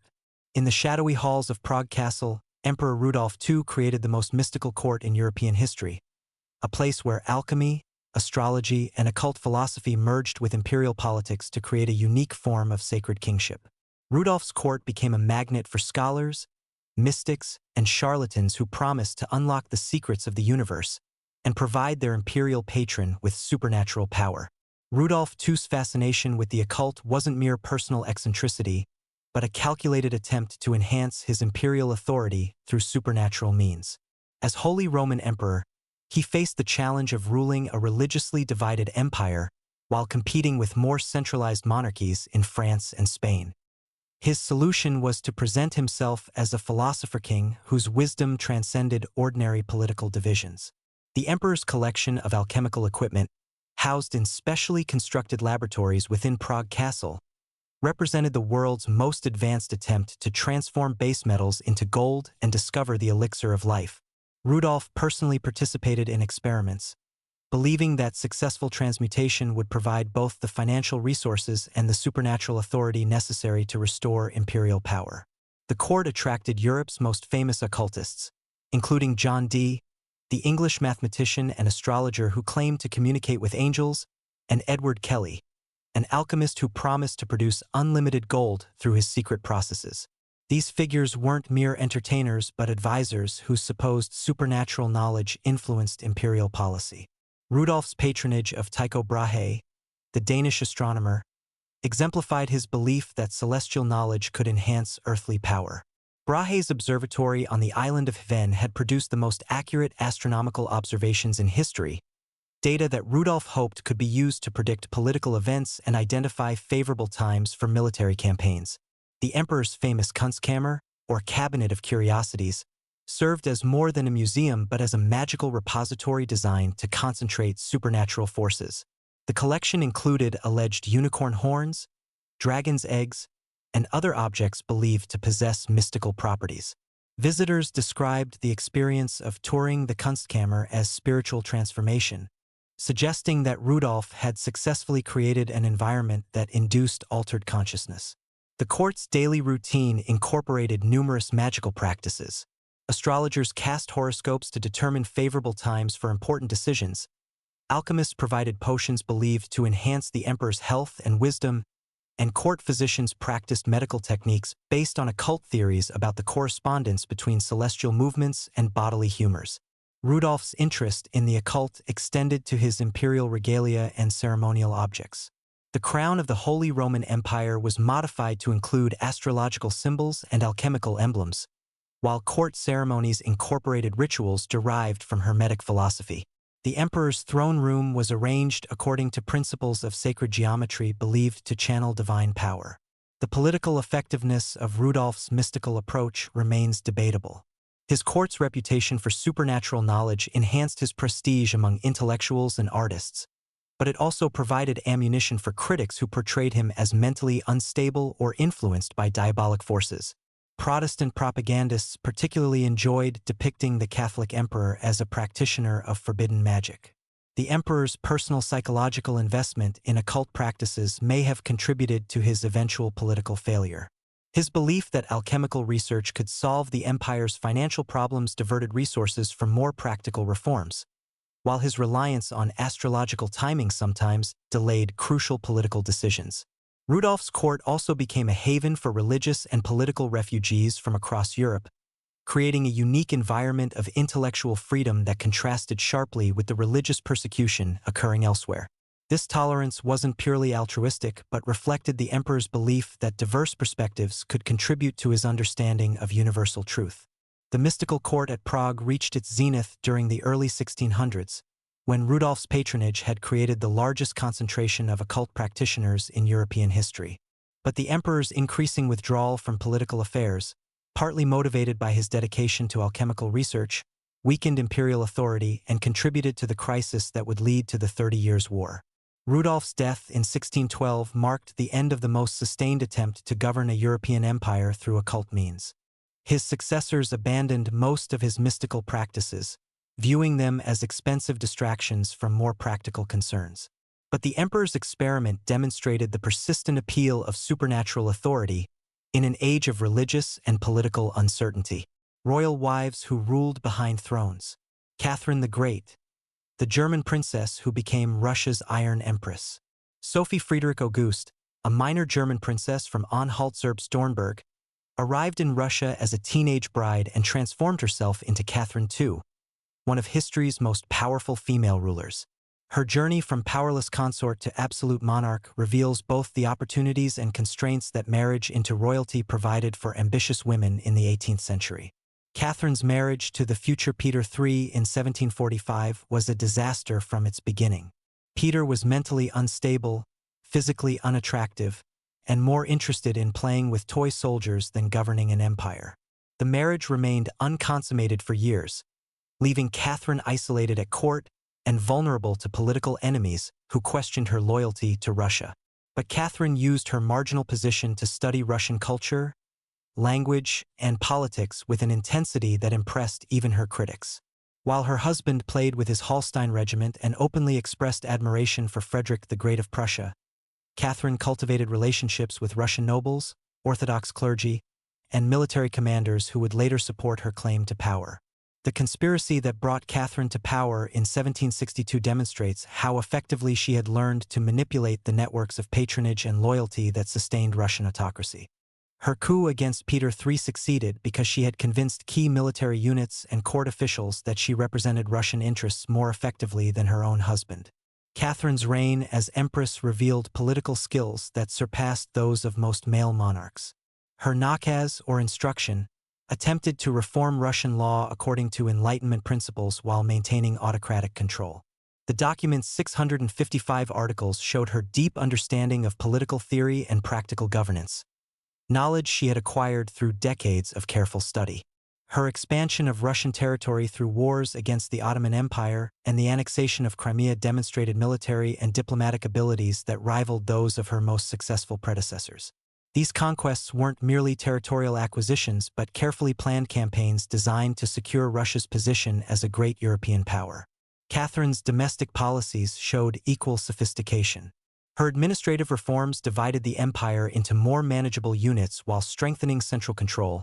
Her educational initiatives created Russia's first systematic approach to public schooling, and her economic policies encouraged foreign investment and internal development.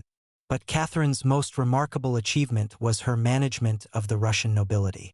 She understood that autocratic power required aristocratic cooperation, and she skillfully balanced rewards and punishments to maintain noble loyalty while preventing the emergence of rival power centers.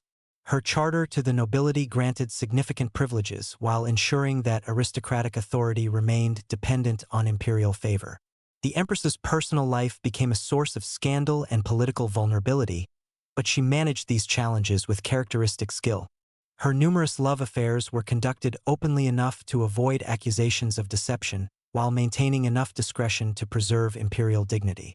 Her lovers often received political positions, but their influence was carefully controlled to prevent them from threatening her authority. Catherine's correspondence with Voltaire and other Enlightenment philosophers created an international reputation as an intellectual monarch that enhanced Russia's prestige throughout Europe. Her patronage of arts and letters transformed St. Petersburg into one of Europe's cultural capitals, while demonstrating that Russian civilization could rival that of Western Europe. The Pugachev Rebellion of 1773 to 1775 provided the ultimate test of Catherine's political skills. When a Cossack leader claiming to be the murdered Peter III raised a massive peasant uprising, Catherine responded with a combination of military force and political reform that crushed the rebellion while addressing some of its underlying causes. Catherine's legacy extended far beyond her own reign through the governmental and cultural institutions she created. The Hermitage collection she began would become one of the world's great art museums. Her legal reforms influenced Russian jurisprudence for over a century, and her expansion of Russian territory established borders that largely persist today. Her transformation from powerless foreign bride to absolute monarch illustrates both the possibilities for female political power in traditional monarchies and the exceptional abilities required to achieve such success. Catherine succeeded not by challenging masculine political culture, but by mastering it so completely that her gender became irrelevant to her exercise of power. Maria Theresa, the mother of nations who saved an empire. When Archduchess Maria Theresa inherited the Habsburg domains in 1740, she faced the greatest crisis in her dynasty's long history. European powers had conspired to partition her territories, her treasury was empty, and her armies were in retreat on multiple fronts. Yet through 40 years of rule, she not only preserved the Habsburg Empire, but transformed it into one of Europe's most efficient and prosperous states. The War of Austrian Succession that began immediately after Maria Theresa's accession tested every aspect of her character and abilities. Frederick the Great of Prussia had seized Silesia, France had formed a coalition to partition Habsburg lands, and even traditional allies like Britain provided only limited support. The young Archduchess appeared to be presiding over her dynasty's final collapse. But Maria Theresa's appeal to the Hungarian Diet in September 1741 demonstrated political skills that her male predecessors had never possessed. Speaking in Latin to the assembled Hungarian nobles, she presented her infant son and pleaded for support against those who would tear the child, still at the breast, from my arms. The Hungarian response, "We will die for our king, Maria Theresa," provided the military resources that saved her throne. Her success with the Hungarians revealed an intuitive understanding of the personal relationships that sustained 18th-century monarchy. Unlike her father Charles VI, who had treated the Hungarians as rebellious subjects, Maria Theresa approached them as partners whose cooperation was essential for mutual survival. Her coronation as King of Hungary acknowledged their constitutional traditions while securing their military support. The Empress's domestic reforms demonstrated systematic thinking about governance that surpassed her contemporaries' achievements. Her reorganization of the imperial bureaucracy created professional administrative services that outlasted her dynasty, while her military reforms produced armies capable of competing with Prussia and France on equal terms. Maria Theresa's approach to religious policy showed particular sophistication. As a devout Catholic ruling Protestant and Orthodox subjects, she had to balance dynastic tradition with practical necessity. Her policies granted limited toleration to religious minorities while maintaining Catholic supremacy, a compromise that reduced religious tensions without abandoning Habsburg identity. Her marriage to Francis Stephen of Lorraine provided both personal happiness and political advantage. Unlike many royal marriages of the period, theirs was based on genuine affection, producing 16 children and a partnership that strengthened both Habsburg diplomacy and dynastic succession. Francis Stephen's financial skills helped restore imperial solvency, while his diplomatic connections improved relations with France. The Empress's relationship with her children, particularly her daughter Marie Antoinette and her son Joseph II, revealed both her political acumen and her emotional depth. Her extensive correspondence with Marie Antoinette after the latter's marriage to the future Louis XVI showed maternal concern combined with sophisticated political analysis of French court dynamics. Maria Theresa's conflicts with her son Joseph over reform policies demonstrated the challenges of managing succession in absolute monarchies.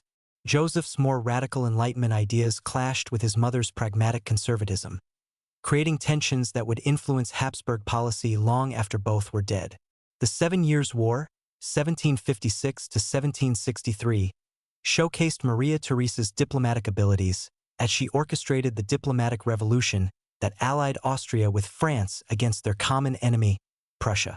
This reversal of traditional alliances shocked European courts but reflected the Empress's willingness to abandon outdated policies when circumstances required change. Her partnership with Prince von Kaunitz as chief minister illustrated her ability to delegate authority while maintaining ultimate control.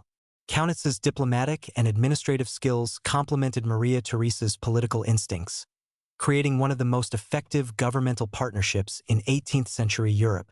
The Empress's economic policies showed understanding of the connections between fiscal health and political power. Her reforms of taxation, trade, and manufacturing helped restore Habsburg finances while reducing the empire's dependence on foreign loans and subsidies. Maria Theresa's death in 1780 marked the end of an era in Habsburg history. She had inherited a dynasty in crisis and bequeathed to her son an empire that was financially sound, militarily capable, and administratively efficient. Her success demonstrated that effective monarchy required more than traditional authority. It demanded intellectual flexibility, emotional intelligence, and the ability to adapt ancient institutions to modern conditions. Eleanor of Aquitaine, the queen who ruled 2 kingdoms. Eleanor of Aquitaine's extraordinary life spanned 8 decades and 2 marriages that made her queen of both France and England, the mother of kings, and one of medieval Europe's most powerful political figures. Her story illustrates how exceptional women could accumulate and exercise power even within the constraints of feudal society's patriarchal structures. Eleanor inherited the Duchy of Aquitaine at age 15, making her one of medieval Europe's most desirable marriage partners. Her territories stretched from the Loire Valley to the Pyrenees, encompassing some of the continent's richest agricultural land and most prosperous cities. Her inheritance made her not just wealthy but geopolitically crucial in the struggle between the French and English crowns. Her first marriage to Louis VII of France in 1137 began as a love match but deteriorated into political disaster. Eleanor's spirited personality clashed with Louis's monkish temperament, while her failure to produce male heirs threatened the Capetian succession. Their joint participation in the Second Crusade, 1147 to 1149, provided opportunities for infidelity scandals that further damaged their relationship. The annulment of Eleanor's marriage to Louis VII in 1152 freed her to marry Henry Plantagenet, Count of Anjou and Duke of Normandy, who would become Henry II of England 2 years later. This marriage created the Angevin Empire, a collection of territories that stretched from Scotland to the Pyrenees and made Henry II more powerful than his nominal overlord, the King of France. Eleanor's role as Henry II queen consort involved more than ceremonial duties. She governed Aquitaine in her own right while managing the complex network of alliances and rivalries that held the Angevin Empire together. Her court at Poitiers became a center of troubadour culture that influenced European literature and music for centuries. The couple's relationship was passionate but turbulent, producing 8 children including the future kings Richard I and John of England. Eleanor's political influence was exercised partly through her sons, whom she trained in the arts of war and governance while using their competing ambitions to maintain her own position within the family power structure. Eleanor's rebellion against Henry II in 1173 to 1174, when she supported her sons' revolt against their father, demonstrated both her political courage and her understanding of dynastic politics. Though the rebellion failed and resulted in her imprisonment for 16 years, it established her as an independent political actor rather than merely a royal consort. Her liberation following Henry II's death in 1189 marked the beginning of Eleanor's most influential period. As Queen Mother to Richard I, she effectively governed England during his absence on the Third Crusade, managing finances, appointing officials, and maintaining political stability in one of medieval Europe's most turbulent kingdoms. Eleanor's diplomatic missions on behalf of her sons took her across Europe and demonstrated skills that rivaled those of professional ambassadors. Her negotiation of Richard I's marriage to Berengaria of Navarre required delicate balancing of political and personal considerations, while her efforts to secure his release from captivity in Germany involved complex financial and diplomatic arrangements. The Queen Mother's support for John's accession to the English throne despite the stronger claims of Arthur of Brittany showed her continued political acumen in extreme old age. Her understanding that John, despite his faults, was more likely to preserve Angevin power than the untested Arthur proved correct, at least in the short term. Eleanor's defense of Mirebeau Castle in 1202, when she was over 80 years old, became legendary as an example of political courage and physical stamina. Her successful resistance to Arthur of Brittany's siege demonstrated that her political skills remained sharp even as her physical powers declined. Her patronage of troubadour poets and composers created a cultural legacy that outlasted her political achievements. The concept of courtly love that developed in her courts influenced European literature for centuries and provided a model for aristocratic behavior that softened feudalism's harsher aspects. Eleanor's death in 1204 ended one of the most remarkable political careers in medieval history. She had outlived most of her children, witnessed the rise and decline of the Angevin Empire, and demonstrated that women could exercise real power even within the constraints of feudal society. Her tomb at Fontevraud Abbey, where she lies beside Henry II and Richard I, symbolizes her central role in one of Europe's most dynamic royal dynasties. Royal secrets of great battles. Waterloo, Napoleon's final gamble and the secrets that decided Europe's fate. On the muddy fields of Waterloo, June 18, 1815, the fate of Europe hung in the balance as Napoleon Bonaparte fought his final battle against a coalition determined to end his empire forever. But behind the famous narratives of cavalry charges and infantry squares lay a web of secrets, betrayals, and missed opportunities that determined not just the battle's outcome but the shape of the 19th century. The battle's most crucial secret was Napoleon's deteriorating health. The emperor who had once ridden tirelessly across European battlefields was now a sick man, suffering from what modern doctors believe was stomach cancer, hemorrhoids, and possibly arsenic poisoning.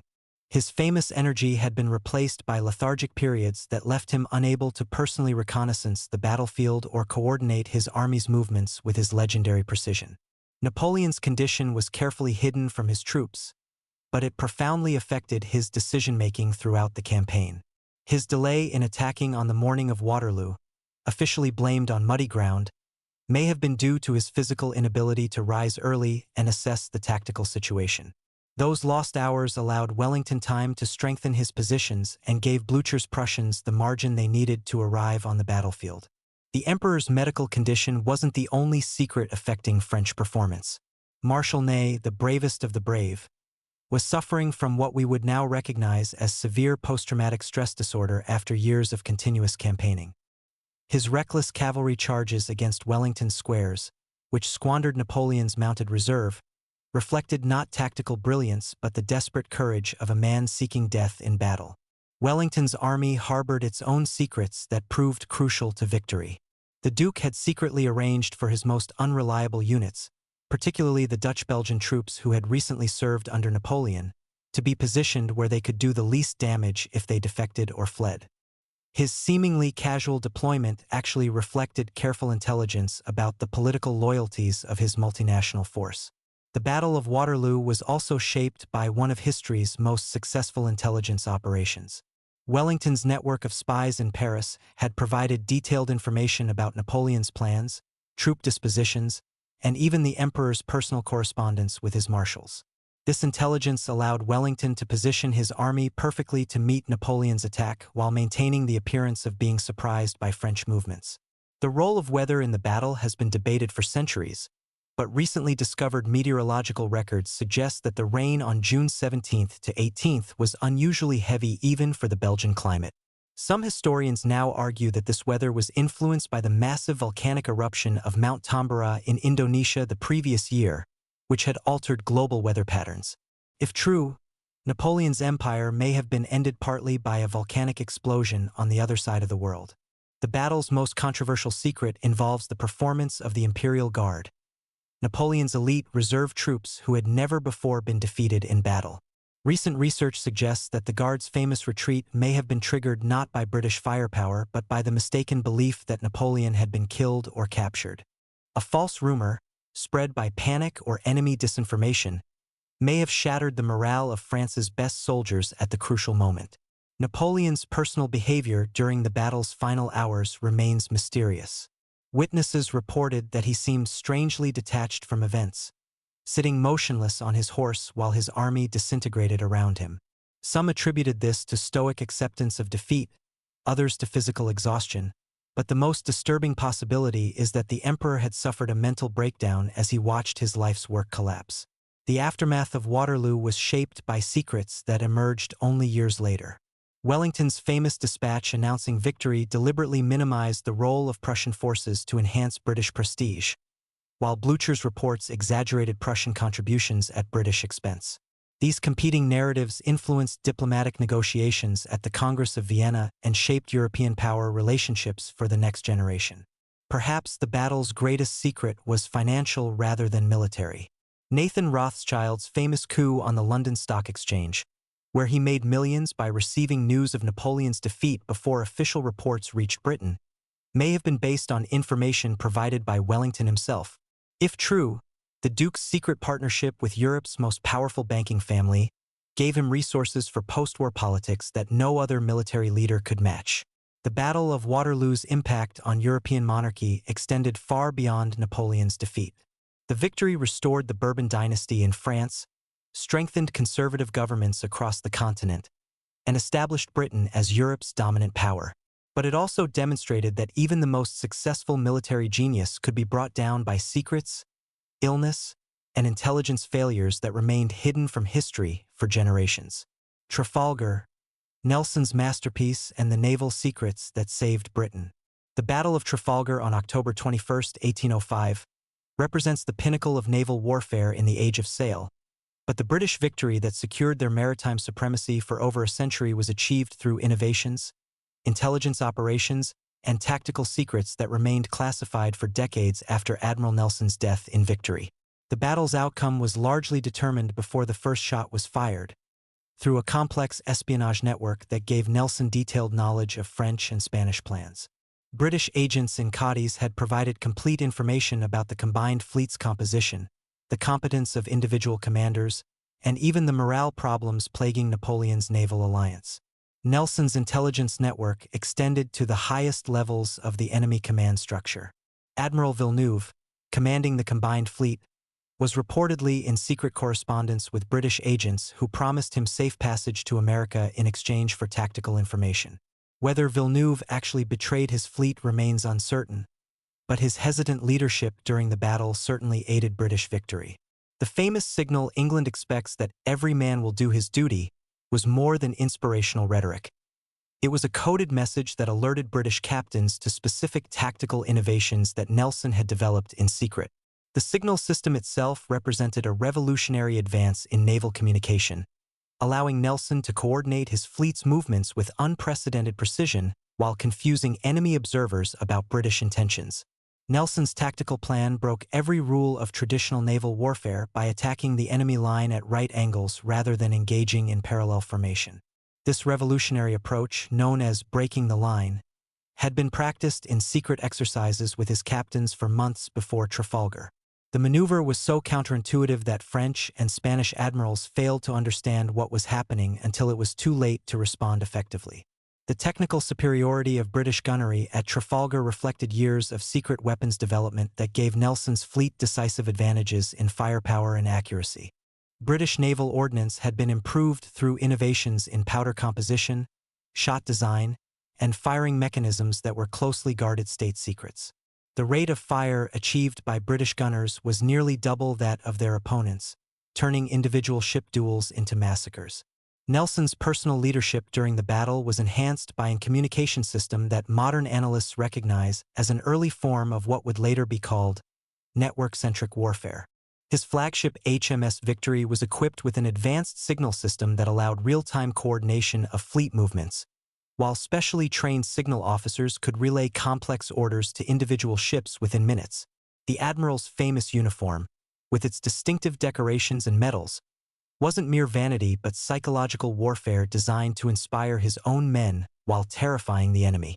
French Marines were specifically instructed to target the figure they assumed was Nelson, making his conspicuous dress both a leadership tool and a death warrant. His refusal to remove or cover his decorations demonstrated either supreme confidence or fatalistic acceptance of his likely death.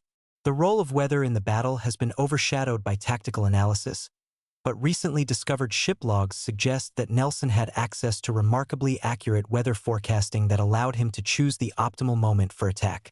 British naval meteorology was advanced for its time, giving Nelson crucial advantages in timing and positioning that his enemies couldn't match. The battle's most closely guarded secret was the revolutionary ship design improvements that made British vessels superior to their opponents in speed, maneuverability, and durability. Innovations in hull construction, sail configuration, and ballast distribution had been developed through systematic experimentation that the Admiralty kept classified to prevent copying by enemy shipbuilders. Nelson's death during the battle was surrounded by mysteries that weren't fully revealed until decades later. The musket ball that killed him came from the mizzentop of the French ship Redoutable, fired by a Marine marksman who had been specifically tasked with targeting senior British officers. But the shot's trajectory suggests that Nelson was deliberately exposing himself to enemy fire, possibly seeking death in the moment of his greatest triumph. The Admiral's final words, traditionally reported as "Thank God I have done my duty," were actually recorded differently by different witnesses, suggesting that his actual statement may have been more personal or politically sensitive than the official version. Some accounts suggest he expressed concern about Lady Hamilton's future or gave specific instructions about prize money distribution that were later suppressed. The immediate aftermath of Trafalgar was shaped by Admiralty decisions to suppress certain aspects of the victory to maintain French morale and prevent complete collapse of Napoleon's naval alliance. British officials recognized that totally destroying French naval power might drive Napoleon to concentrate entirely on land warfare, making him more dangerous to Britain's continental allies. The battle's long-term consequences extended far beyond military victory. Trafalgar established British naval supremacy that lasted until World War I, secured Britain's ability to protect its growing empire, and created the maritime conditions that enabled the Industrial Revolution to transform global trade. But these achievements were built on tactical innovations, intelligence operations, and technological advances that remained state secrets for generations. The legend of Trafalgar has overshadowed many of its technical and intelligence aspects, but modern research reveals that Nelson's victory was as much a triumph of information warfare and technological innovation as of traditional naval courage. The battle marked the transition from intuitive seamanship to scientific naval warfare, establishing principles that would dominate maritime strategy well into the 20th century. The Battle of Hastings, the conquest that changed everything. The Norman conquest of England began with a single battle on October 14, 1066, but the events at Hastings were shaped by dynastic secrets, intelligence failures, and strategic deceptions that determined not just who would rule England, but how English society would develop for centuries to come. The battle's outcome was largely predetermined by Harold Godwinson's exhaustion and the depletion of his forces after their victory over Harold Hardrada at Stamford Bridge just 3 weeks earlier. But William the Conqueror's invasion timing wasn't coincidental. Norman agents had provided detailed intelligence about Harold's military commitments in the north, allowing William to land while the English king was distracted. William's claim to the English throne was based on more than Edward the Confessor's supposed promise. It involved a complex web of marriage alliances, papal support, and feudal obligations that made his invasion a legitimate succession dispute rather than mere conquest. The papal banner carried by Norman forces transformed the battle into a crusade against Anglo-Saxon usurpation of divinely sanctioned authority. The famous Bayeux Tapestry, long considered a Norman propaganda piece, actually contains hidden messages about the battle that weren't recognized until recent analysis revealed Anglo-Saxon influences in its design and iconography. The tapestry may have been created by English embroiderers who embedded subtle criticisms of Norman rule within officially approved scenes of conquest. Harold Godwinson's death at Hastings has been disputed for centuries, with traditional accounts claiming he was killed by an arrow through the eye, while alternative versions suggest he was hacked down by Norman knights in the battle's final stages. Recent archaeological evidence suggests that both accounts may be true. Harold was probably wounded by an arrow and then finished off by cavalry, explaining the conflicting contemporary reports. The battle's tactical development revealed the obsolescence of traditional Anglo-Saxon warfare against continental innovations. Harold's housecarls, armed with their traditional Danish axes, were devastated by Norman cavalry charges and crossbow fire that represented the cutting edge of military technology. The English defeat marked the end of an era in warfare as well as politics.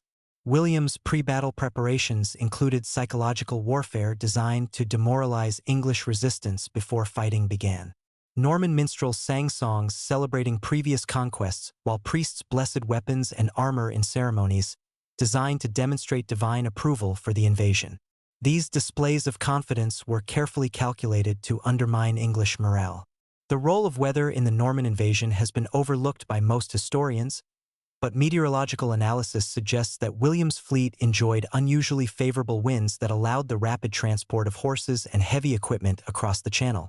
Without this climatic advantage, the Norman cavalry that proved decisive at Hastings might never have reached England. The battle's aftermath was shaped by systematic Norman efforts to legitimize the conquest through marriage alliances, legal continuity, and cultural synthesis. William's coronation at Westminster Abbey on Christmas Day 1066 deliberately followed Anglo-Saxon precedents while introducing Norman innovations, creating a hybrid ceremony that satisfied both conquerors and conquered. The famous harrying of the North that followed William's coronation was more than punitive expedition.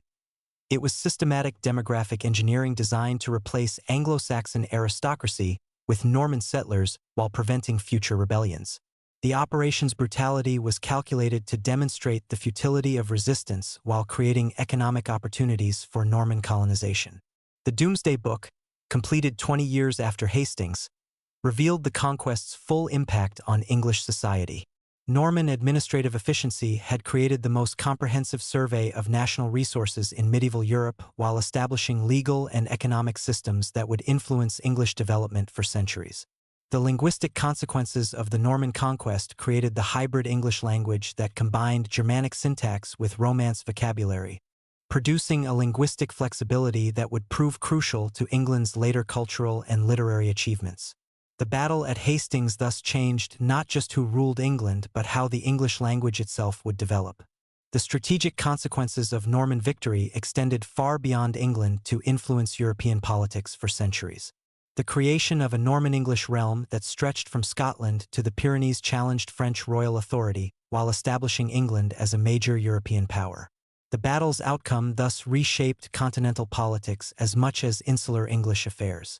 The Siege of Vienna, the battle that saved Christendom.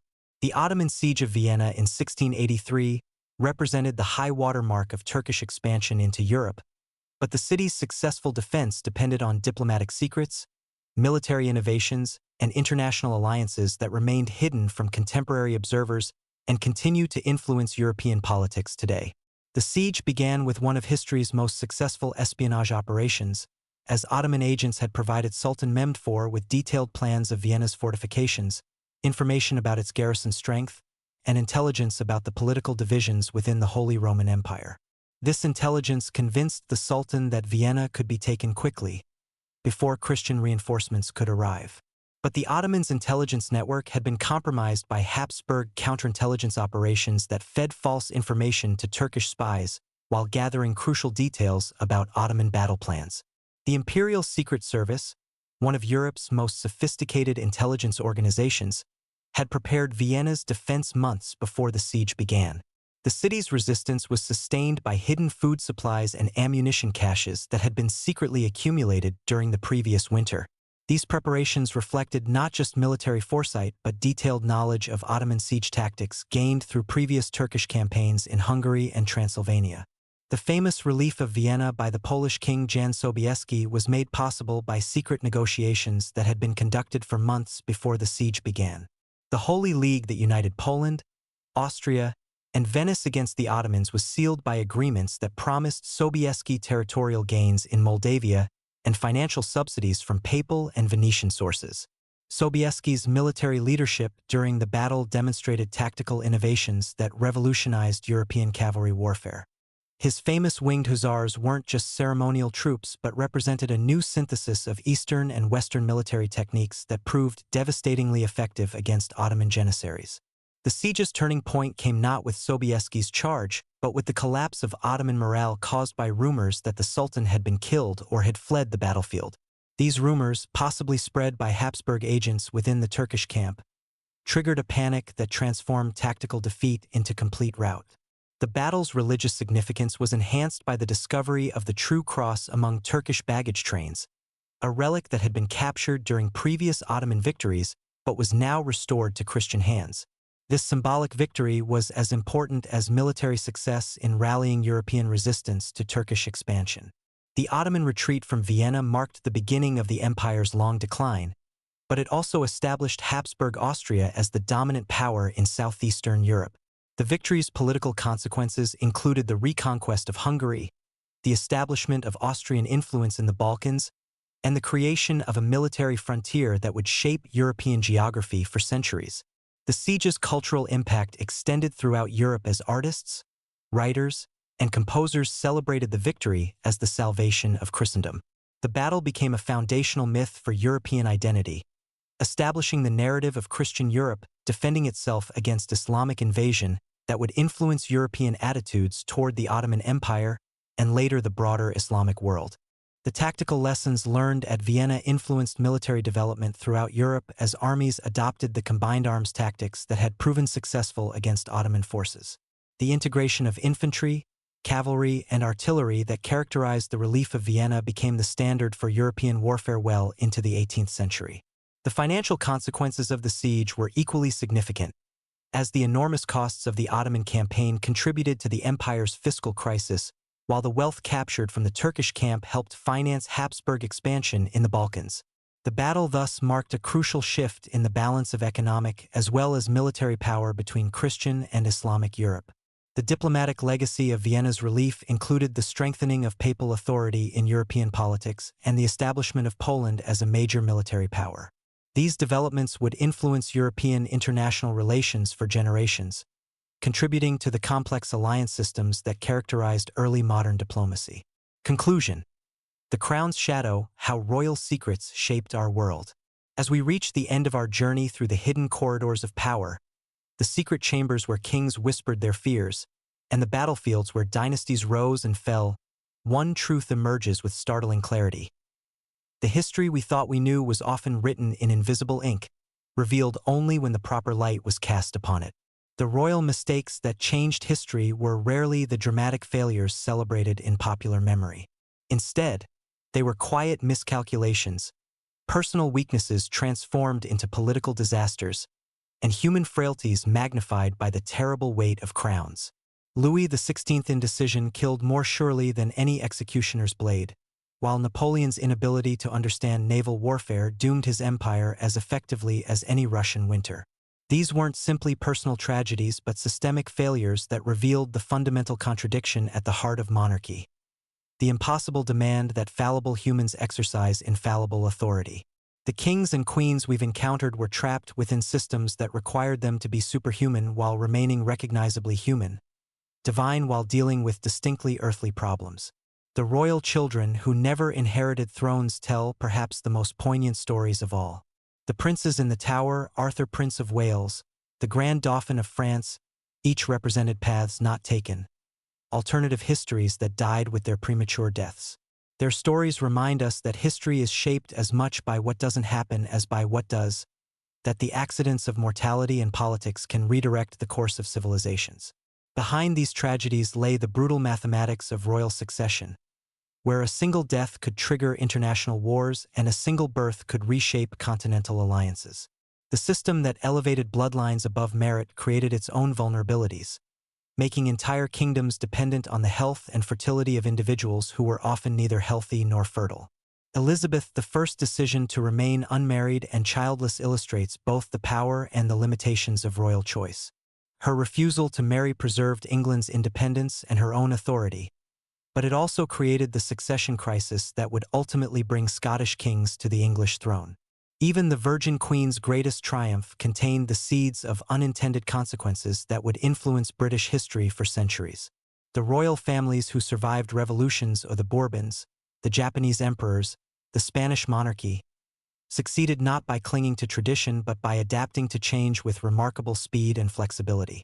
Their survival required them to abandon many of the beliefs and practices that had defined monarchy for centuries, transforming themselves from absolute rulers into constitutional symbols, from divine kings into democratic servants. These transformations weren't merely political but personal, requiring monarchs to reinvent their identities and find new sources of legitimacy when the old foundations crumbled. The Spanish king who guided his country's transition to democracy, the Japanese emperor who renounced his divinity, the French royals who returned from exile each had to discover new ways of being royal in a world that no longer believed in royal authority.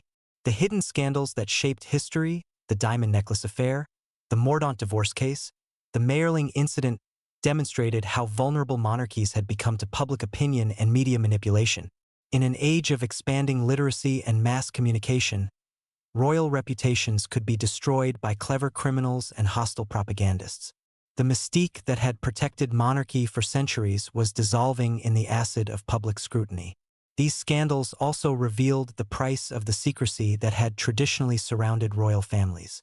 The very isolation that had once made kings seem godlike now made them appear ridiculous when their human weaknesses were exposed.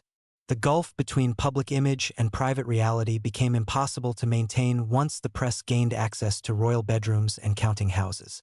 The mysterious gifts and symbols of power that once awed subjects and intimidated enemies gradually lost their magic as the world grew more secular and democratic. The crown jewels became museum pieces, the coronation rituals became tourist attractions, and the elaborate ceremonies that had once channeled divine authority became quaint reminders of a vanished world. Yet some symbols retained their power even as their meaning changed. The royal gifts that Louis XIV had used to build networks of dependence and loyalty evolved into the soft power that modern constitutional monarchies exercise through cultural diplomacy and international relationships. The pageantry that once proclaimed divine right now serves tourism and national identity, different purposes but still potent ones. The lost kingdoms and vanished monarchies are the Habsburgs, the German Kaisers, the Indian princes, left behind more than political vacuums. Their disappearance removed stabilizing institutions that had provided continuity and identity for millions of people across centuries. The successor states and republican governments that replaced them often struggled to provide the same sense of belonging and historical connection. These vanished monarchies also took with them unique forms of cultural synthesis and political organization that had evolved over generations. The Habsburg Empire's multinational structure, whatever its flaws, had provided a framework for cooperation among diverse peoples that the nationalist successor states couldn't replicate. The German monarchies had preserved regional identities and local traditions that republicanism tended to homogenize. The mystical rituals and ceremonies that had surrounded traditional monarchy revealed the essentially theatrical nature of political authority. The elaborate coronations, the daily ceremonials at Versailles, the alchemical experiments in Prague, all were attempts to make power visible, to transform abstract authority into concrete spectacle that subjects could see and experience. These rituals worked because they appealed to something deeper than rational calculation, to the human need for meaning, hierarchy, and connection to forces larger than individual existence. When the rituals lost their power to convince, monarchy itself became vulnerable to challenges based on purely rational grounds: efficiency, representation, accountability. The royal wives who ruled behind thrones, Catherine the Great, Maria Theresa, Eleanor of Aquitaine, succeeded because they understood that real power often lay outside formal structures. Their influence was exercised through networks of personal relationships, cultural patronage, and emotional intelligence that complemented or compensated for their exclusion from official authority. These remarkable women also demonstrated that effective leadership was less about masculine domination than about the ability to build coalitions, manage competing interests, and adapt to changing circumstances. Their success challenged contemporary assumptions about gender and authority while proving that political skill was not naturally linked to biological sex. The royal secrets of great battles, the intelligence networks that enabled Nelson's victory, the health problems that limited Napoleon's effectiveness, the diplomatic deceptions that preceded the Norman conquest, remind us that military history is inseparable from political, personal, and technological factors that are often invisible to contemporary observers.